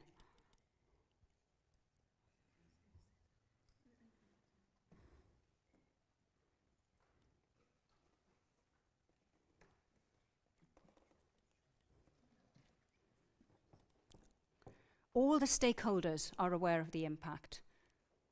Support World Alzheimer Month's campaign. Oh, they're coming thick and fast now. Learn from both poor practice and best practice. Accommodation in work. Incentives for staff. Allocate time.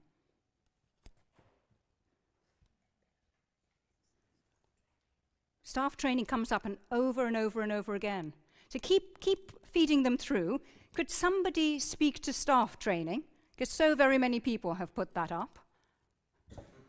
Please.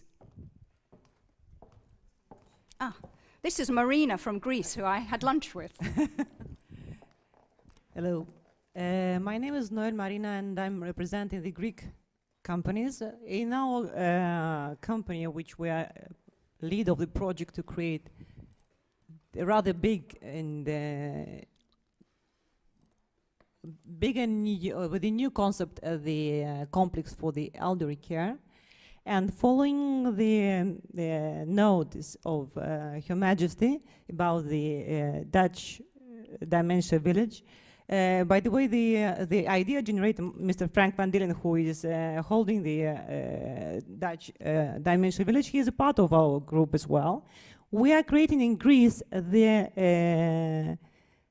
a core business the elderly care complex. What is that? It's not a center. It will be combination of the rehabilitation place for the elderly people, plus a dementia village together. So it will be the complex located on the Greek nice island Corfu, with the plot of land 250,000 square meters for 1,000 people, where we could invite them for the long-term, to stay there for on a long-term base. And it could be a combination with the treatment. They will spend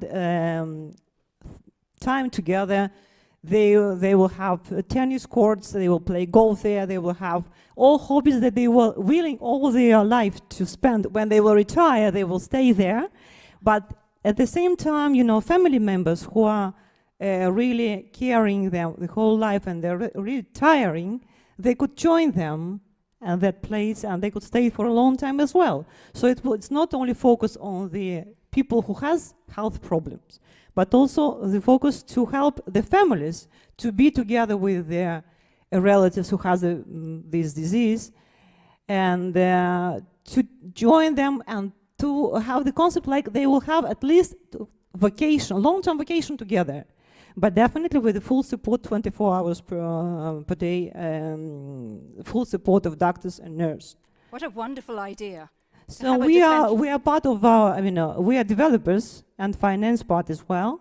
So, but as a project of this, the leader of the project, we are combining finance resources and the latest medical research as well to have it in that place. Great. So like a dementia-friendly village that you were talking about. Exactly, exactly, but in a much bigger size. Yeah, and in Corfu, how wonderful is that?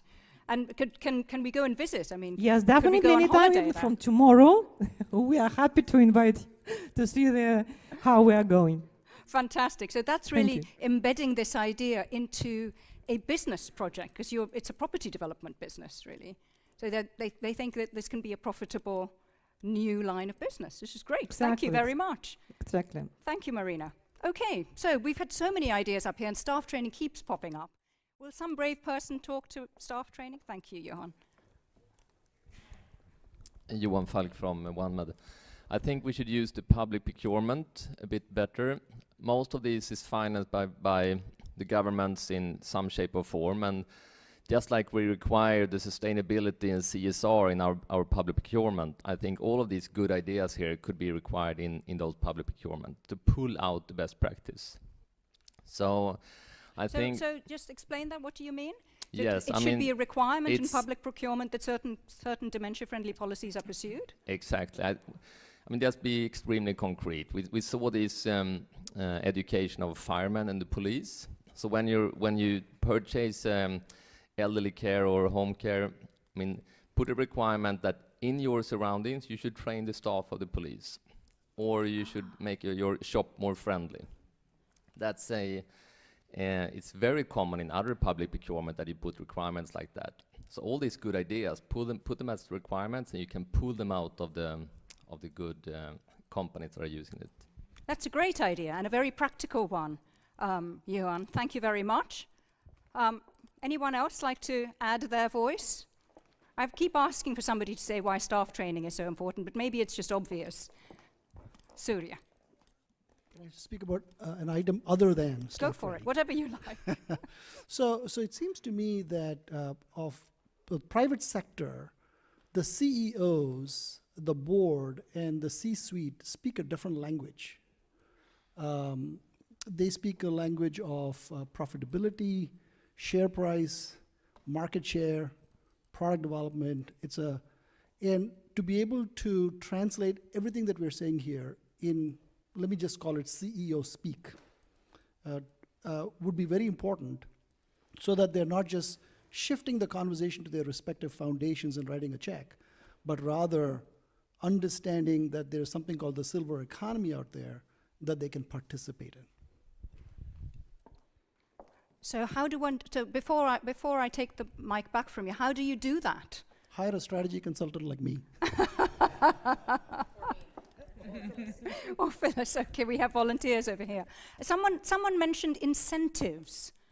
Who was that who said put some incentives into, yes, please. So I just want to respond to Surya's comment about how do you do that besides hiring someone as excellent as he is as a strategy consultant. But think about it, the world is aging.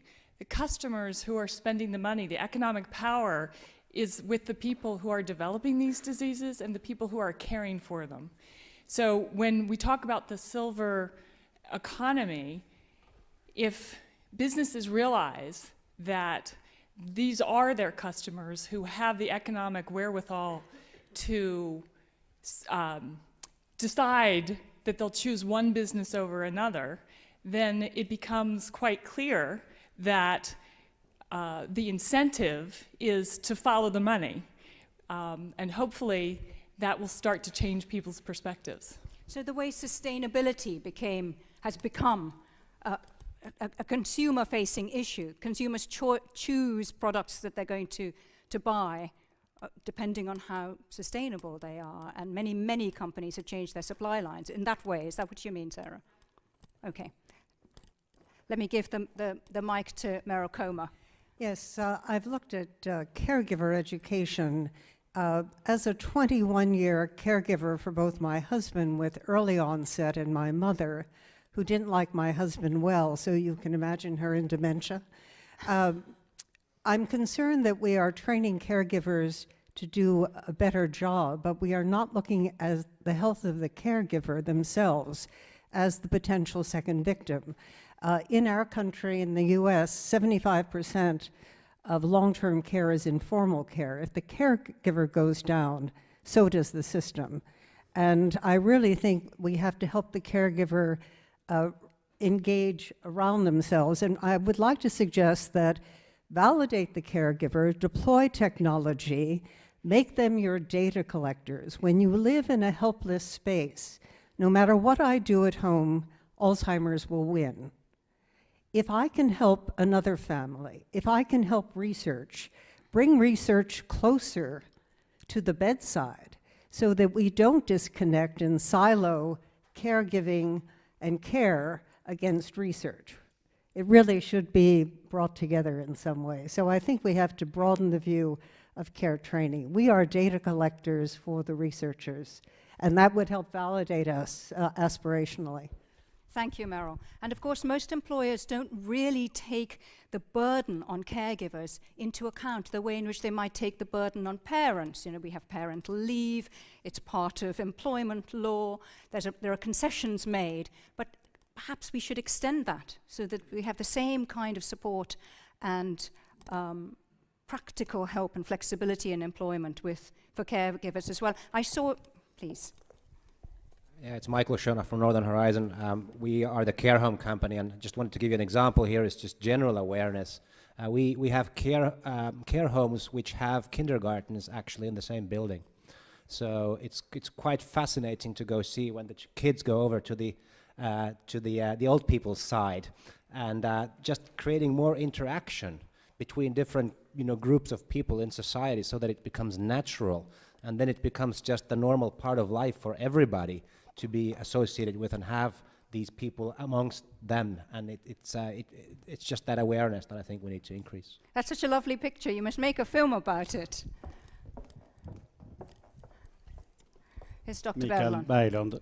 I just think we should all help to see that companies should make it absolutely clear that we support mental handicap should be as clear and no discussion, just as any company support those physically handicapped. As simple as that. It's business, or it's bad business not to do it. That's what I want. Thank you. Professor Winblad, let me pass you the mic. Yeah, I have a comment about staff education and career planning. I think it's really important that we keep the staff, decrease the turnover of staff, and that reduces cost. And very much of that is due to, if we can bring in education, we can see that Sylvia Hemmet, for example, having these examinations, they should have a career. We could bring in research in the nursing homes, and that's really little done. And that gives a better understanding of the patient caregiver situation, a more person-centered care, and a satisfaction with the job due to the career. So I think this is important in every care, but we have very little of it in these community care settings, and we should do that. Thank you, Professor Wienblad. Are we happy to move on to the next Mentimeter question? Let's see what it is. With scarce resources, they are scarce, as we very well know, what is your personal priority for dementia research? And we're giving you some options here. Vaccine, drug development for a cure, drug development for symptom control, prevention methods, or daily care processes.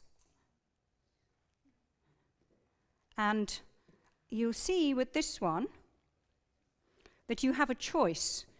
You can allocate your 100 points. So you have some choices here.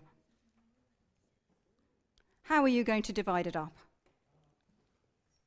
So you have 100 points which you can allocate between these 5 options. What do you think is the best use of the scarce resources? The best use? Ah, that's very interesting. So the vaccine, which I thought would probably be top, is actually bottom of the list. And daily care processes, oh, it's a dynamic process, this is changing.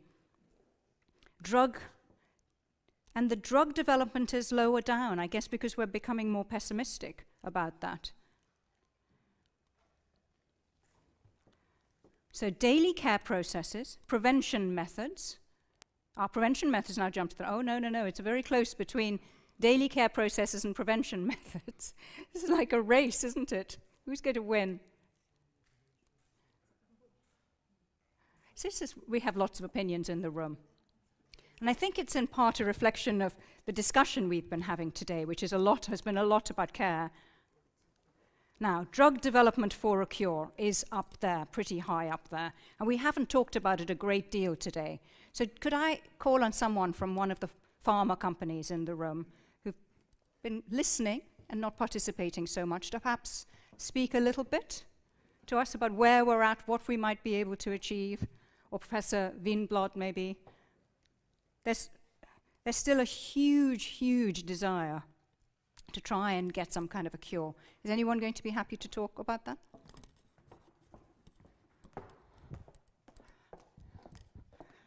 Phyllis, from Eli Lilly. Well, I can start, but some of my colleagues might want to add. I think that the drug development space is very active right now. Now, it's not active anywhere near, say, oncology levels of research. But interestingly, the single thing that's preventing us from completing this research is recruitment into clinical trials. So it comes back to your why is early diagnosis important? Because the trials are going earlier and earlier in the disease, and most people are not diagnosed at all, or if they're diagnosed, are very late in the disease. By not giving that person a diagnosis early, you're actually not giving them the right to participate in a clinical trial. You're not giving them the option. So many people, by the time they are diagnosed, even if they wanted to be in a trial, they're too far progressed to participate. So I think it all ends up coming down to, I think Ian said this, if people are diagnosed in an early and an accurate way, all the rest of the system has a chance of working.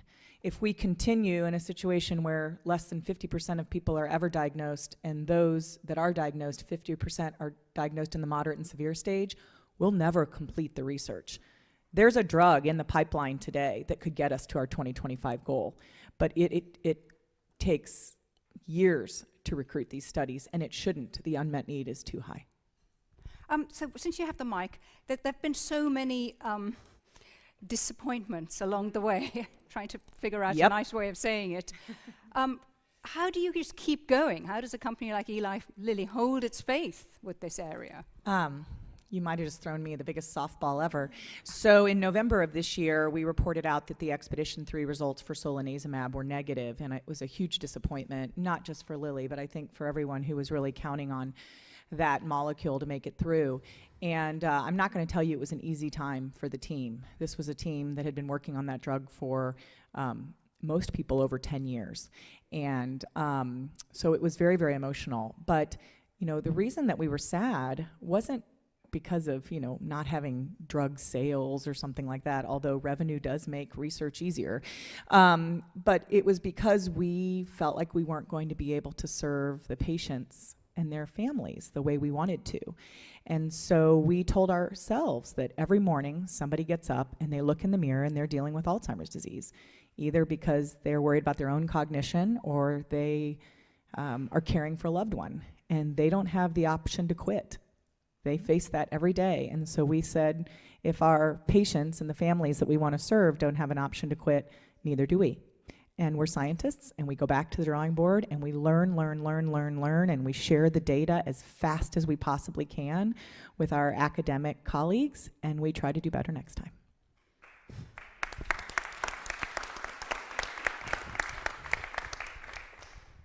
We're with you. And so Professor Mia clapped the loudest and hardest. Yes, I want to support this. And of course, we all are disappointed that it has been taking so long time to find the new drugs. But I'm happy that there are new initiatives. We had earlier this week EPAD meeting in Stockholm, where also Her Majesty participated. European Prevention of Alzheimer's Dementia coordinator Craig Ritchie is here somewhere. Maybe he wants to comment later. I want to say just that there are new initiatives, and this is what you said. Finding the participants, finding them earlier. We try to create readiness cohorts. We try to create brain health registers, maybe using the new technology, so that in the future, where we have more drugs in the pipeline, we can earlier find the right participants and target the right pathophysiology, deep phenotyping with the drug that is there. So I am optimistic that with this new way of working, a lot of more, I would say, collaboration between different stakeholders, we can be successful. Thank you, Professor Mia. You know, George Radenberg was talking about, please, yes. Maria Eriksdotter from Karolinska Institute. I just wanted to comment. I think you know, in Sweden we actually do diagnose a little bit earlier than in many other countries. Data from the Swedish Dementia Registry show that patients in Sweden are diagnosed between 75 and 80 years of age, and they are in the mild stage of dementia, and some of them are in the MCI stages. So we actually, I think, have a population that is a little bit earlier than in other countries. So I think that can vary also. And then another thing I just wanted to say is also this dementia population, about 70% of them are on cardiovascular medication. So there are a lot of other, you know, the comorbidities of these patients are also, I think, very important to take into account also when we design our clinical trials. Thank you very much. So top of our poll is dementia research into daily care processes, which probably makes sense to everyone in the room, but it doesn't make sense to me. What does that mean? What would we be researching? What is it? How do we structure these research studies into daily care processes? Could somebody explain that? What are you looking for?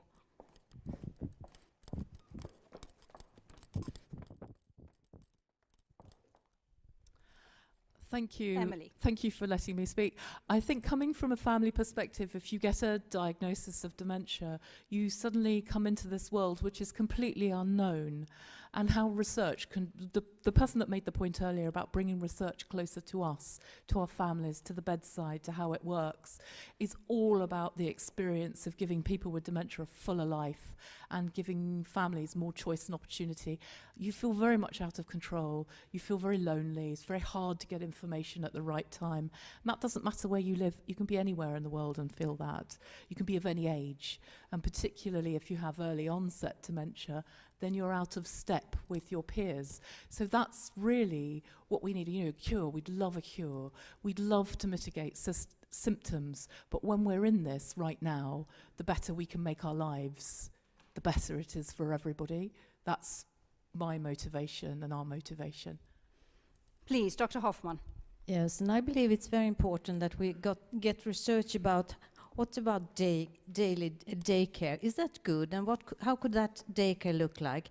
What about music, using music? What about physical activities? We need much more about that so we can handle it in practice and provide both persons with dementia, but also relatives, but also care staff, really good know-how. How can we make a day that we know also is, there's evidence behind that. We know music is good. We knew that it's good to be outside, but we need the force of research behind that. Absolutely. Thank you so much, Dr. Hoffman. And I guess it's also the point that Trevor was making earlier, which is we need the evidence to show that it's good to look after people at home. We sort of know it, but where's the scientific evidence? Sarah? So to follow up what you've just said and Dr. Hoffman was talking about, in the United States, the National Institutes of Health is sponsoring a research summit on care and treatment for people living with dementia. So everybody in this room who knows good practices and who's instituting them, like the Sylvia Helmet and Swedish Care International, should be participating. The idea behind it is to take these practices, create the evidence base and the research so that the academic weight and the proof is created. And there's such a great need to identify these best practices and get the rigorous evidence to show that it helps. So can I just ask you this? If we all sort of know that music helps and staying at home helps, etc., why do we need the evidence? Why do we need a research study? Well, because payers need the evidence in order to justify paying the services, and we have to have comparative evidence. You know, are these treatments less expensive than the other more traditional services that are in place? Sorry for asking such a basic question, but that was a great answer. Yes. I think sometimes a little bit more common sense with the payers would be helpful, because there are projects where you just go into it, look at it, and you know it's good, and you don't need research to prove that. And yet, you know, it sounds like you're saying you have to show the evidence in order to get, you have to go through the metrics, really. We haven't heard from you, Dr. Riesler. Well, getting the payers to agree is very important too, but we have to remember that 500 years ago we are sure that the sun was going around the earth and not the other way around. So research is a little bit more than just getting the payers to pay. You're absolutely right, and we used to believe that cholera was due to miasma rather than water supply, so I guess we do need the research. I'm sorry for asking such a stupid question. Would someone like I'm going to give a final word to class, and then we're going to move on with our Mentimeter quiz. I just want drugs, I do understand that you have to have check, double check, and check again, but mental training, why don't you have trial and error? See if it works. If it works, go on. If it doesn't, stop it. There you go, ever practical. Yes. Thank you very much. So, what does our next question say? This was a question from Trevor Brocklebank, I think. How do we make care an aspirational career? This is such a huge, huge question, and I think we're going to allow you to just take it wherever you want. Just a free choice. What do we do? Let's be really creative. How do we get people to want to be carers and feel proud of it? Have a go, ladies and gentlemen. You have 140 characters.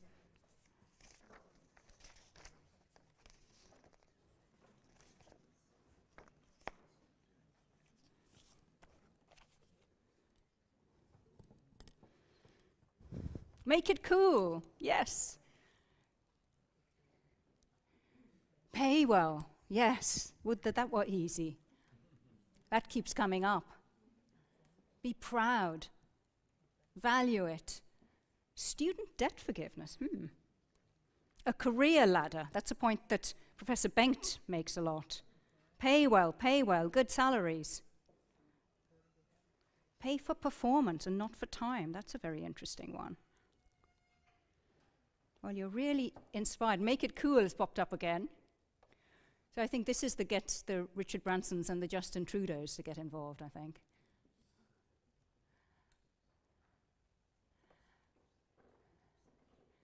Pay well. Okay, so certain points are coming up over and over again.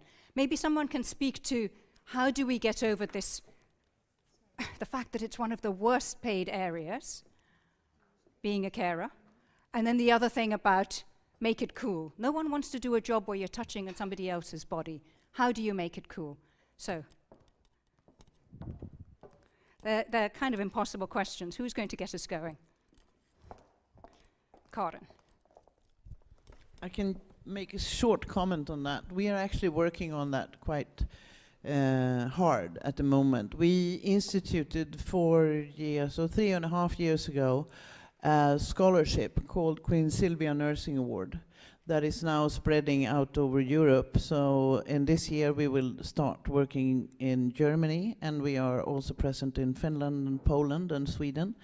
This is a way of raising the status for the students, but also to promote their innovation and creativity. So they can actually place an idea on how we will facilitate, or how we will improve the care for elderly in the future. And they put it in a platform which is a crowd rating platform, so the students would actually rate each other. And then in the end we would select the best person for the scholarship. And that has made an enormous impact. And we also have now in doing what? Enormous impact recruiting people?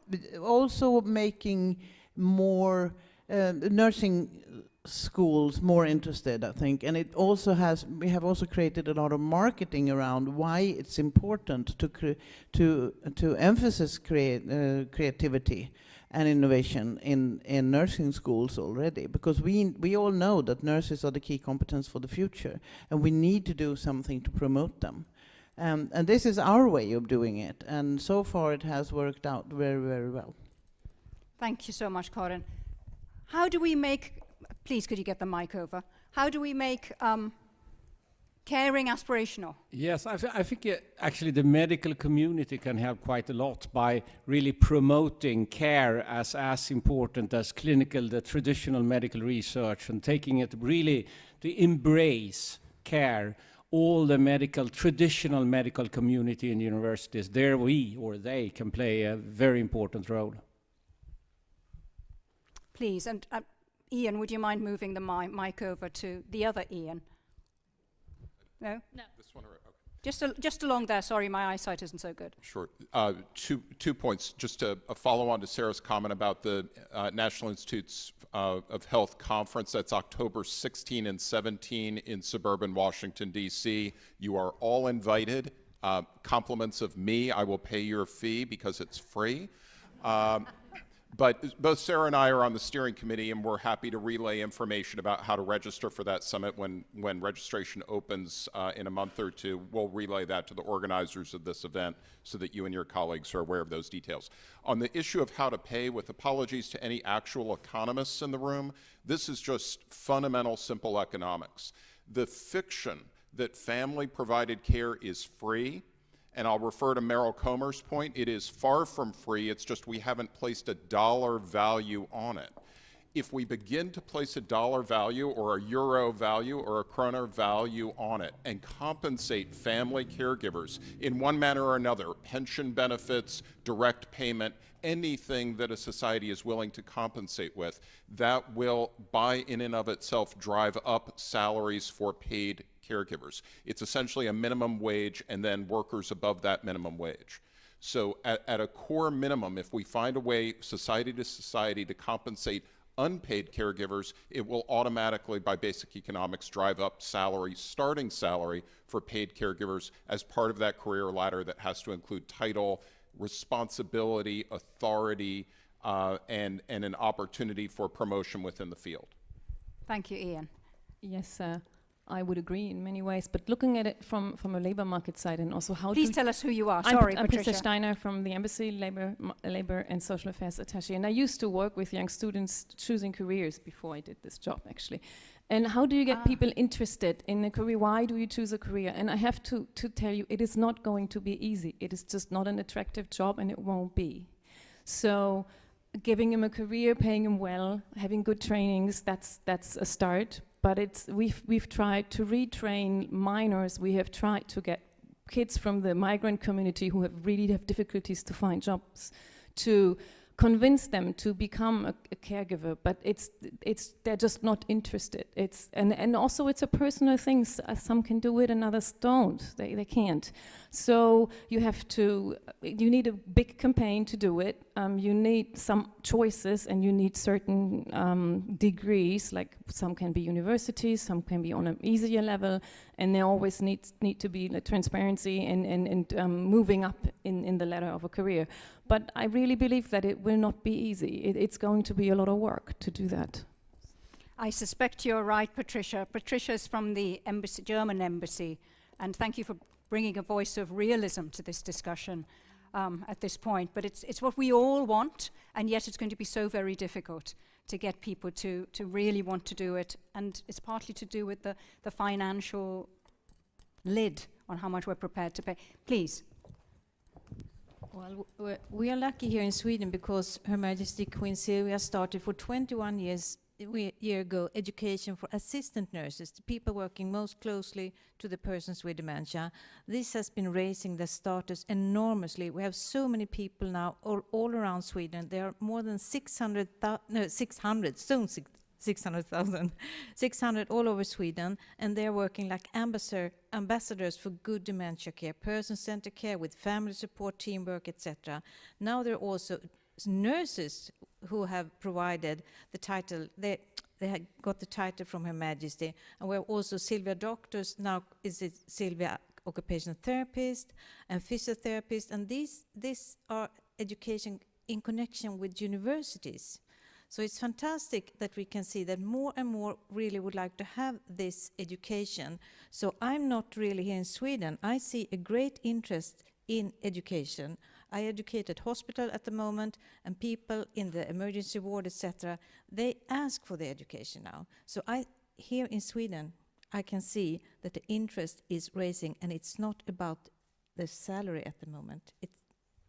It's about the fact that it's seen as a worthwhile thing to do. Okay, that's so very interesting. I know there's one hand over there, but I'm going to move on to our very last question, if you don't mind. Forgive me. Let's pick up our phones and see what it is. And this is about transforming. Remember, we saw the MoMA activity at lunchtime today? How they transformed the experience of going to an art gallery? Well, use that as your inspiration. What sectors in society do you think are ripe for transformation to be more dementia-friendly, which could look wholly different if we use that kind of MoMA way of thinking? Throw down your ideas. This really, really is blue skies. Retail services, banks, okay, that's from Surya. Everything. Don't stop. Hospitals are right in the middle. That's so interesting. So the way this word cloud is working, ladies and gentlemen, is that the ideas that are getting the most support, most of us are voting for, are in the biggest font, right in the middle of the page. So hospitals, retail, transport keep coming up. So hospitals are ripe for transformation. It seems obvious, so why is it not happening now?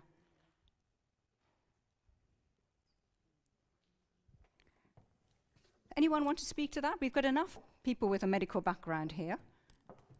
What would a transformed hospital look like? What would a transformed transport system look like?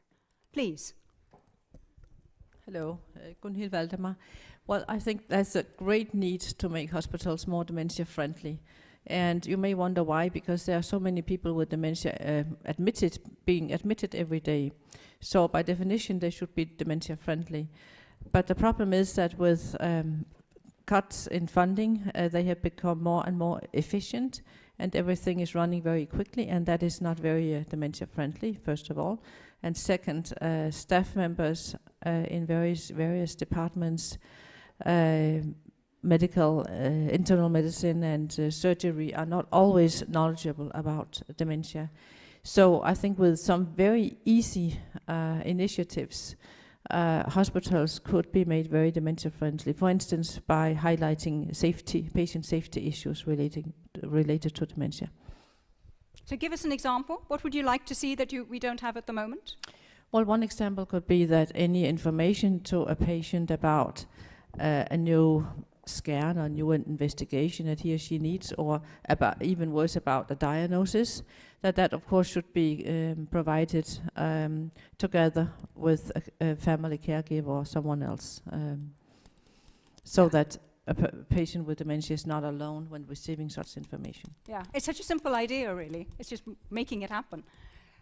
Lars Gottenberg. Yeah, I think regarding hospitals, I think it's very much, it's really education and awareness. You would imagine that, I mean, the medical community should be aware of and should have deep knowledge about dementia, but that's not the truth. I mean, when I studied medicine a few years ago, I mean, I talked to Dr. Mikael Berglund about that. We're not really, it wasn't more than a few or not even any hours. But I think that a good example, a fantastic example, is actually the certification program that we've done for the Sylvia Hemmet Foundation the past five years. I mean, the first, if you look upon the emergency or the general hospital boards that now been certified, I mean, the awareness that all the staff are actually educated and understand how to handle dementia patients. So give me a such picture. Give me a picture. What does a transformed hospital look like? I think it's very much about people really can see and understand how people with dementia should be taken care of. Recognize their needs, and there are of course more of practical things regarding colors, about how to signs, etc. Just think about that. It's not so difficult. Thank you very much, Lars. Drew Holzapfel. Thank you. You know, I think the U.S. could learn something from Sweden, and Sweden has very well-defined patient pathways. And so I think that makes the navigation through the healthcare system a lot easier. So for somebody who doesn't understand that, what is a patient pathway? How and where you get services when. So then, I'm getting a so-so answer from Dr. Hoffman. She'll correct me after this.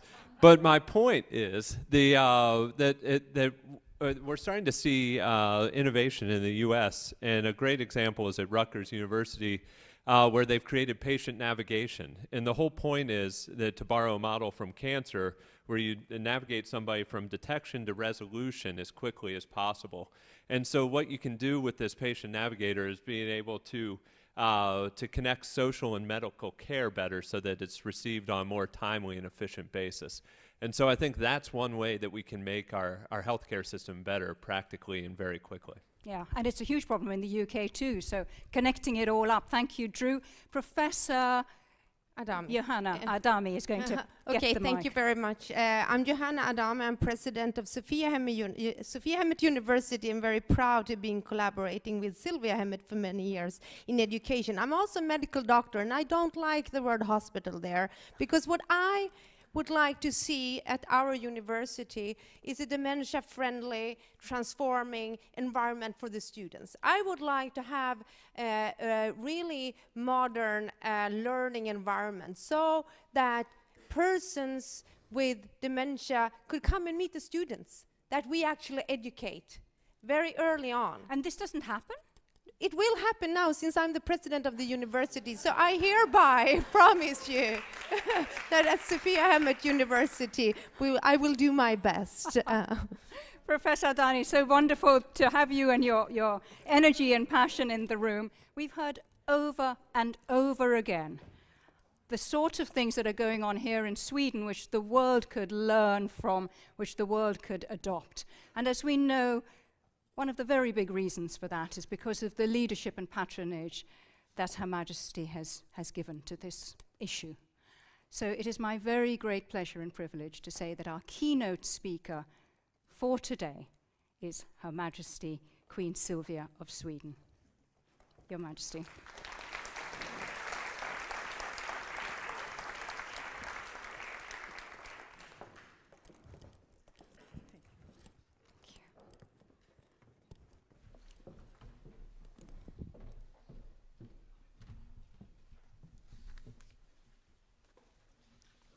Your Majesty, Your Royal Highness, Madam Minister, Your Excellencies, ladies and gentlemen.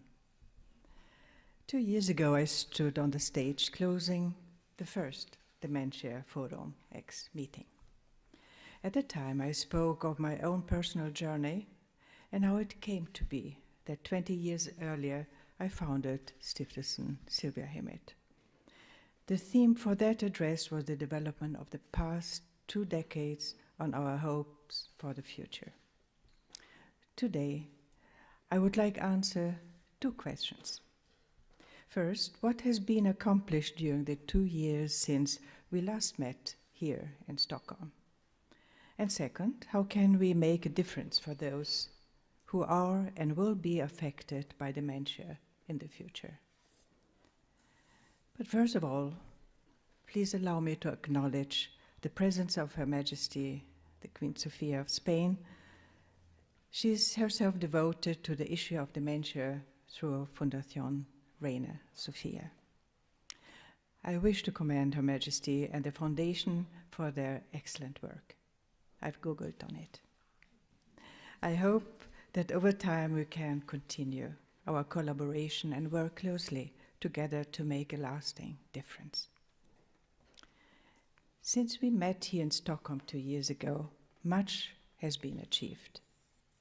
Among other things, we have continued to add links to the educational chain that we aim to complete, including academic master's courses in dementia care for physiotherapists and occupational therapists, that was difficult, through the Karolinska Institute. This is in addition to the more than 800 nursing assistants and nurses that have been educated through the Sofia Hemmet University College in collaboration with Sylvia Hemmet.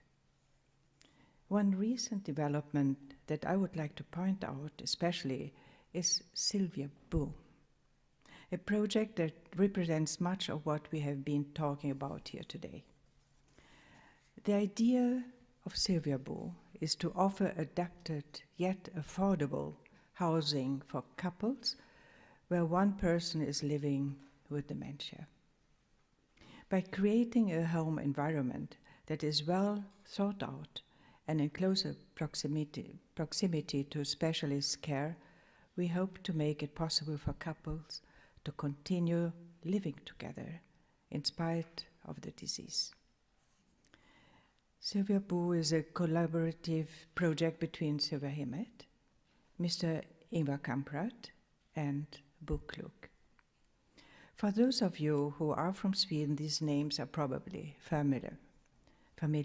However, for those of you who don't know them, Mr. Kamprad is the founder of IKEA. Boklok is a joint venture between IKEA and Scandinavia's largest construction company, Skanska. Thanks to a generous donation from Mr. Kamprad and by utilizing a concept devised by Boklok to construct more economical housing, the idea of Sylvia Boo could be realized in just 18 months, a very short time. Expertise from Sylvia Hemmet has been involved from the start to adapt the apartments to the needs of individuals living with dementia. In my opinion, this is a shining example of how working together and collaborating across sectors can make even the largest projects possible. I look forward to welcome you all to Drottningholm this afternoon to showcase these homes to you. And I hope that over time we will see this living concept in many other parts of the world. Over the last 2 years, we have also continued working on some long-term projects that we believe over time will have a great impact in the field of dementia care. The Queen Silver Nursing Award is one such project, a scholarship for nursing students in which students apply by submitting ideas for an improved care of the elderly or those living with dementia. Founded in Sweden in 2013, it is awarded in 4 countries: Sweden, Finland, Poland, and as of this year, Germany too. Since its founding, almost 2,000 ideas have been offered as submissions for the scholarship. And many of them have been published online for the benefit of those who need them the most, the caregivers all around the world. And we are dedicated to the development of smartphone applications and other digital tools. We embrace new technology and the opportunities it offers to share knowledge and to improve the lives of those living with dementia. The app Dementia Support was released in Portuguese just 3 weeks ago. Our app memory box contains a large music library. Music has been shown to be of great value to increase the well-being of persons living with severe dementia. It can, in fact, have the most astounding impact when it comes to memory and recollection. By working with the technology of Spotify, playlists with music from the 1920s and onwards have been created to aid finding songs from the past. These two apps, as well as our third app, Elderly Care, are used in over 130 countries and available in 14 languages. This leads me to the second question that I want to address today. How can we make a difference for those who are and will be affected by dementia in the future? Let me answer that with just one word: collaboration.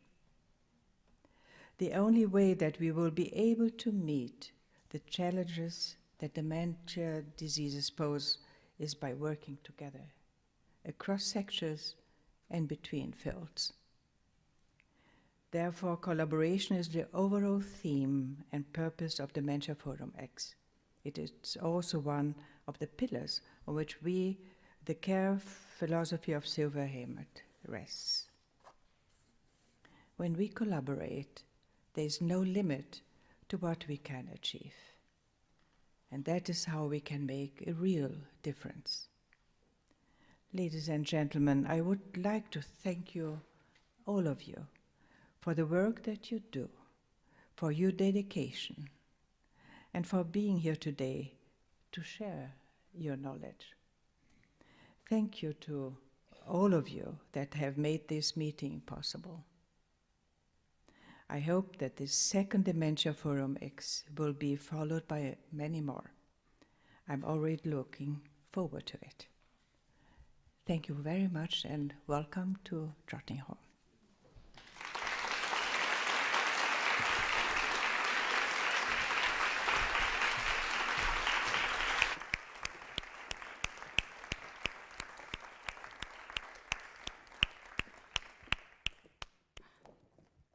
Your Majesty, that was such an inspirational speech. Thank you very much for rounding off our day. Again, a huge thank you for inviting us to hold the second Dementia Forum X here in this amazing, amazing library with so much wisdom and learning. So our day has come to an end, but as Her Majesty said, we do have some other exciting things ahead for you, and we're going to be going off to see Sylvia Boom. We're going to be seeing Sylvia Hemert in the course of this evening. So gather yourselves up, get your energy together. By the way, big congratulations to everyone in the room for being so collaborative, for taking up the spirit that Her Majesty was talking about, for engaging and making this a truly dynamic sharing. We live in a sharing economy. This was a sharing meeting. I think you can all feel proud of yourselves for that. So, a big thank you to all of you, and we move on to the next stage.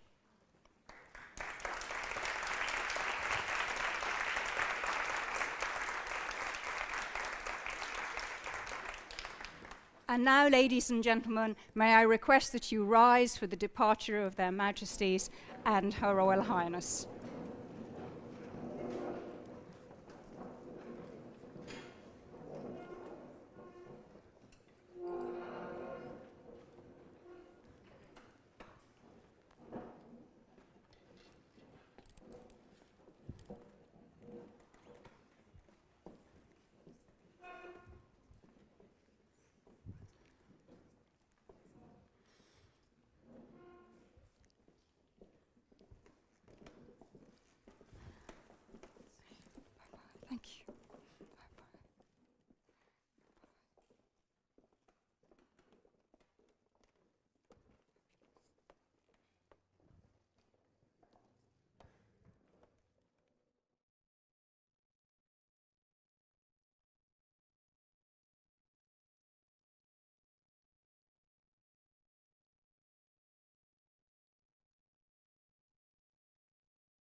One last point of information, ladies and gentlemen.